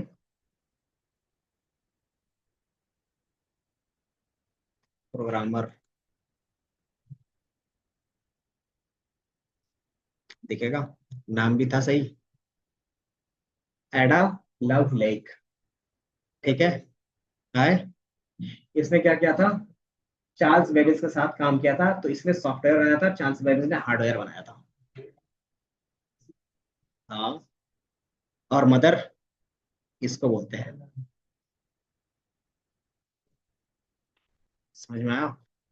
तो शुरू से ही रहा है। और ये कब बना था, तो 90s 40s 40s में। ऐसा नहीं है कि इस तरीके से हम लोग सॉफ्टवेयर, मतलब उसमें हम क्या कर सकते थे, मशीन्स के थ्रू कोड लिख सकते हैं। समझ में आया? 0 1 में तो इन्होंने सिर्फ 0 1 में कोड किया था। समझ में आया? और 0 1 में कोड किया था, तो उसी को क्या करना था, स्टोर भी करना था। तो फिर उसके बाद आया पंचिंग मशीन आए, फिर अलग अलग चीजें आई। ठीक है, फिर उसी के बेस पे ट्रांजिस्टर यूज किया हमने। ट्रांजिस्टर के बेस पे क्या है अभी जो हम यूज कर रहे हैं वो कौन सा है, तो ट्रांजिस्टर ही है। लेकिन ट्रांजिस्टर का साइज क्या है, अब बहुत छोटा हो गया है।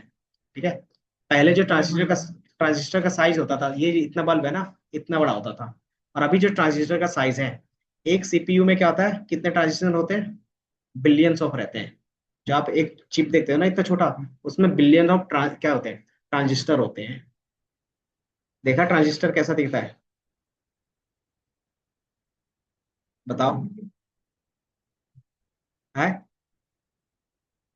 ये देखते होगे बहुत जगह पे, ये दिख रहा है। इसका काम क्या होता है,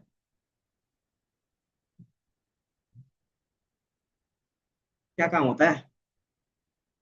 इसका काम होता है करंट को कंट्रोल करना। ठीक है, कितना करंट क्या हो, कितना करंट जाएगा, कितना करंट नहीं जाएगा, कब कितना करंट जाएगा, कितने फ्रीक्वेंसी में जाएगा, वही। और जब करंट जाता है तो उसको 1 बोलते हैं, जब करंट नहीं जाता तो उसको 0 बोलते हैं। और इसीलिए कंप्यूटर का है 0 1 में ही काम करता है। समझ में आया? तो हम कंट्रोल क्या कर सकते हैं, करंट को कंट्रोल करते हैं। कैसे, तो ट्रांजिस्टर के थ्रू करते हैं। ठीक है, और जितना ज्यादा ट्रांजिस्टर होगा उतना अच्छे से हम क्या कर सकते हैं, कंट्रोल कर सकते हैं। तो CPU और GPU यही करता है।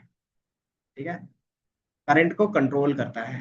तो आपने कितना डेटा डाला, कितना करंट जाना चाहिए, कितना आना चाहिए, उसके बेस पे क्या होता है, CPU GPU दोनों होते होंगे। आपका राइजन और उसमें रेड कलर का दिख रहा है, हाँ, तो वो उसमें GPU भी इंटीग्रेटेड रहता है। ठीक है, तो ये ट्रांजिस्टर होते हैं। यही था जो क्या कहता, इलेक्ट्रॉनिक्स मार्केट चेंज किया था, है ना। इसी के बेस पे क्या होगा, सारी चीजें छोटी हो गई। जो बड़ी बड़ी चीजें थी ना, बड़ा बड़ा मशीन था, सारा चीज क्या हो गया, ऑटोमेटिकली छोटा हो गया। अब इसी में क्या करते हैं हम लोग, इम्प्रूव करते जा रहे हैं, करते जा रहे हैं, और छोटा बनाते जा रहे हैं। नैनो टेक्नोलॉजी सुना है? क्या होता है नैनो टेक्नोलॉजी? है? नैनो टेक्नोलॉजी क्या होता है? कि इतना छोटा कि हम देख नहीं सकते, एटम के बराबर, है ना? अगर उस लेवल का हम लोग सारी चीजें बना पाए तो क्या होगा कि हम बहुत सारी चीजें इजीली कर सकते हैं। ठीक है। और इसके लिए हमें क्या करना पड़ता है? कौन सा फिजिक्स होता है? Quantum physics. ठीक है। तो इसलिए क्वांटम फिजिक्स भी पढ़ते हैं। तो जो चिप डिजाइन करते हैं ना, उसका काम होता है फिजिक्स का। तो ये समझ में आया इतना? तो ये क्या था, हम लोग कहा एनएलटीके में थे। इसके बाद कन्वर्सेशनल एआई बनाओगे। देन एडवांस एप्लीकेशन जैसे मशीन ट्रांसलेशन, जैसे हिंदी से इंग्लिश, इंग्लिश से हिंदी, टेक्स्ट समराइजेशन, जो आप करते हो कि पूरा एक पैराग्राफ रहता है, आप क्या बोलते हैं 2 लाइन में आंसर दे दो। तो चैट जीपीटी क्या करता है, 2 लाइन में दे देता है आंसर। तो टेक्स्ट समराइजेशन, क्वेश्चन आंसर, जो आपने असेसमेंट असाइनमेंट में पूरा किया था। चैटबॉट, जो आप यूज करते हो कि कुछ पूछोगे वो आंसर करेगा, कुछ पूछोगे कुछ आंसर करेगा। ठीक है। ये सारा चीज रहेगा, बाकी प्रोजेक्ट के बेस पे देखेंगे। ठीक है। ये हो गया एक कि एनएलपी में हम लोग क्या करेंगे। एनएलपी कहाँ से स्टार्ट होगा? टेक्स्ट डालोगे, टेक्स्ट में प्री प्रोसेसिंग मतलब डेटा क्लीनिंग करेंगे, प्री प्रोसेसिंग क्लीन करने के बाद नंबर में कन्वर्ट करेंगे। नंबर में कन्वर्ट करने को क्या बोलते हैं? इम्बेडिंग सिस्टम बोलते हैं। ठीक है। जैसे वो कन्वर्ट हो जाएगा, फिर हम क्या करते हैं, कुछ ना कुछ न्यूरल मशीन लर्निंग के बेस पे भी कर सकते हैं और डीप लर्निंग के बेस पे भी कर सकते हैं। मशीन लर्निंग हमने देखा है, डीप लर्निंग में हम लोग करेंगे। तो डीप लर्निंग में कौन कौन से यूज होंगे? आरएनएन, एलएसटीएम और ग्रुप। उसके बाद फिर क्या आएंगे? Sequence to sequence model, then attention, then transformers. और ट्रांसफॉर्मर ही क्या है, हमारा लास्ट मॉडल है। ठीक है। और जो भी चीजें फिर काम करेंगे फिर ट्रांसफॉर्मर्स में रहेगा। ट्रांसफॉर्मर में क्या करना रहता है हमें? तो ट्यूनिंग करना रहता है, फिर हम लोग ट्यूनिंग करके ही सारा प्रोजेक्ट बनाएंगे। ठीक है। बाकी यही था इंट्रोडक्शन एनएलपी का। ठीक है, कि एनएलपी की जरूरत क्यों पड़ी। देन एनएलपी का एक प्रॉपर क्या होता है, नीड क्या है। क्योंकि हम क्या करते हैं, जिस तरीके से ह्यूमन बात करें, अगर मशीन से बात करना पॉसिबल हो गया तो क्या होगा, हमारा इजी काम हो जाएगा।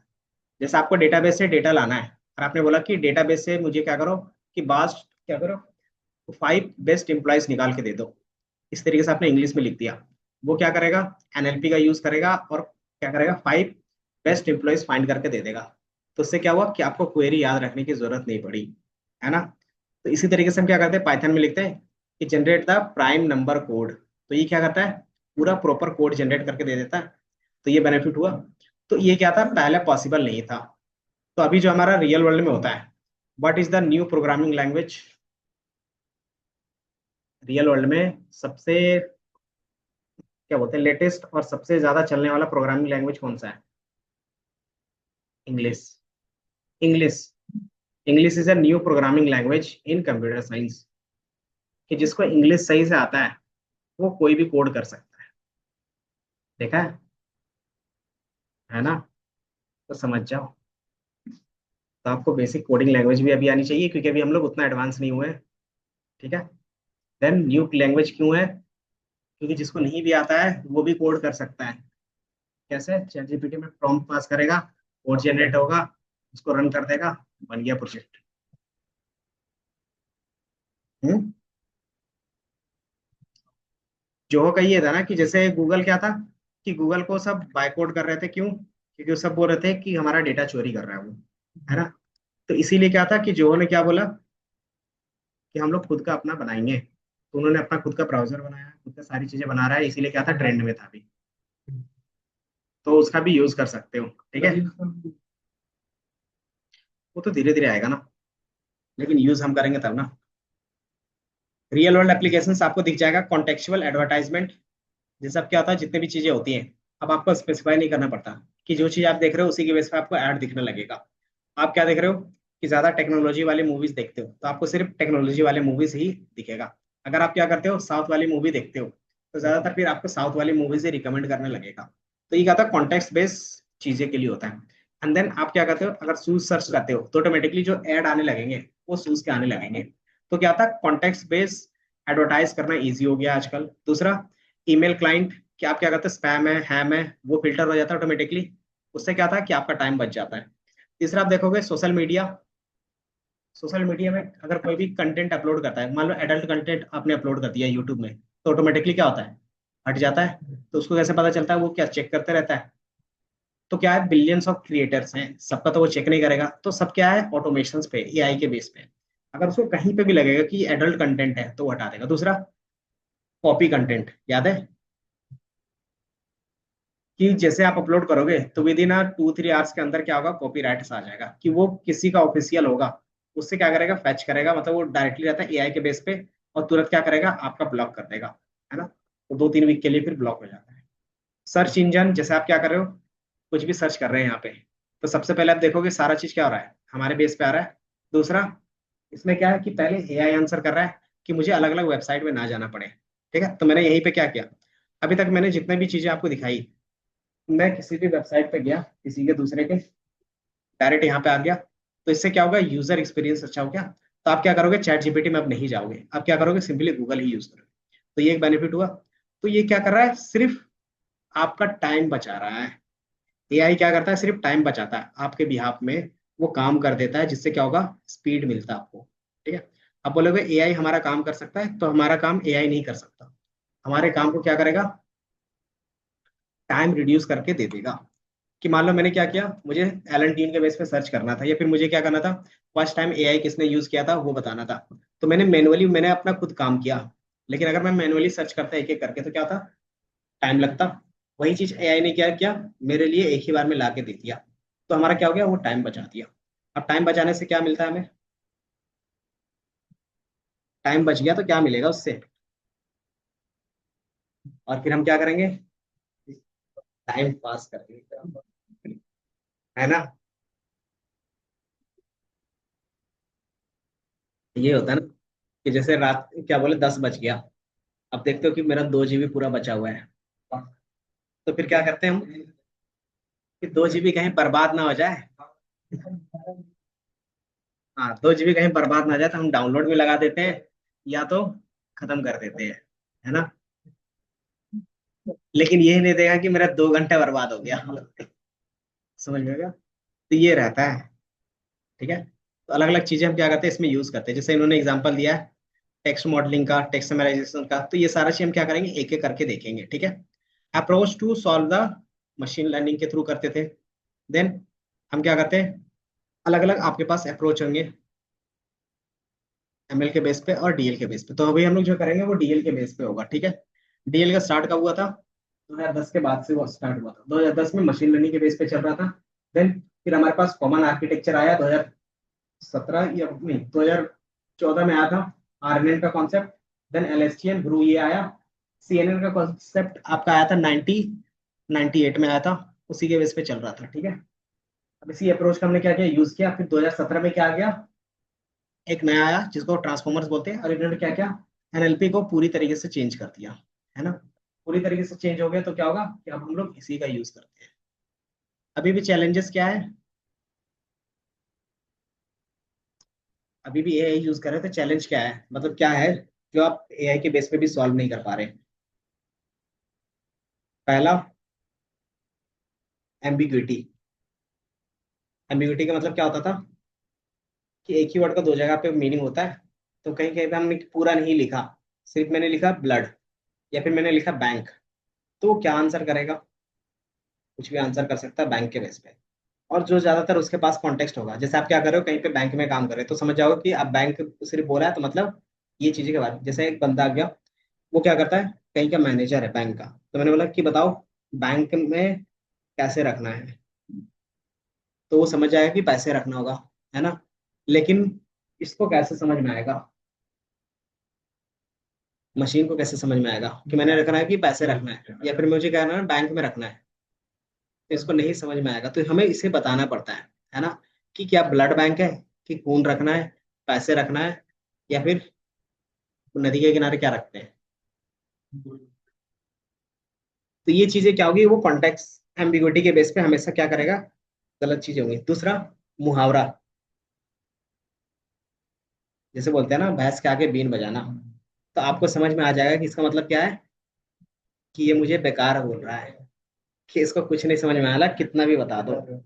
लेकिन मशीन्स में अगर मैं बोलूंगा कि भैंस के आगे बीन बजाना, तो वो क्या समझेगा, समझ में आया। तो उसको मुहावरा नहीं समझ में आता, जो अभी भी क्या है, स्ट्रगल फेज पे है। ठीक है।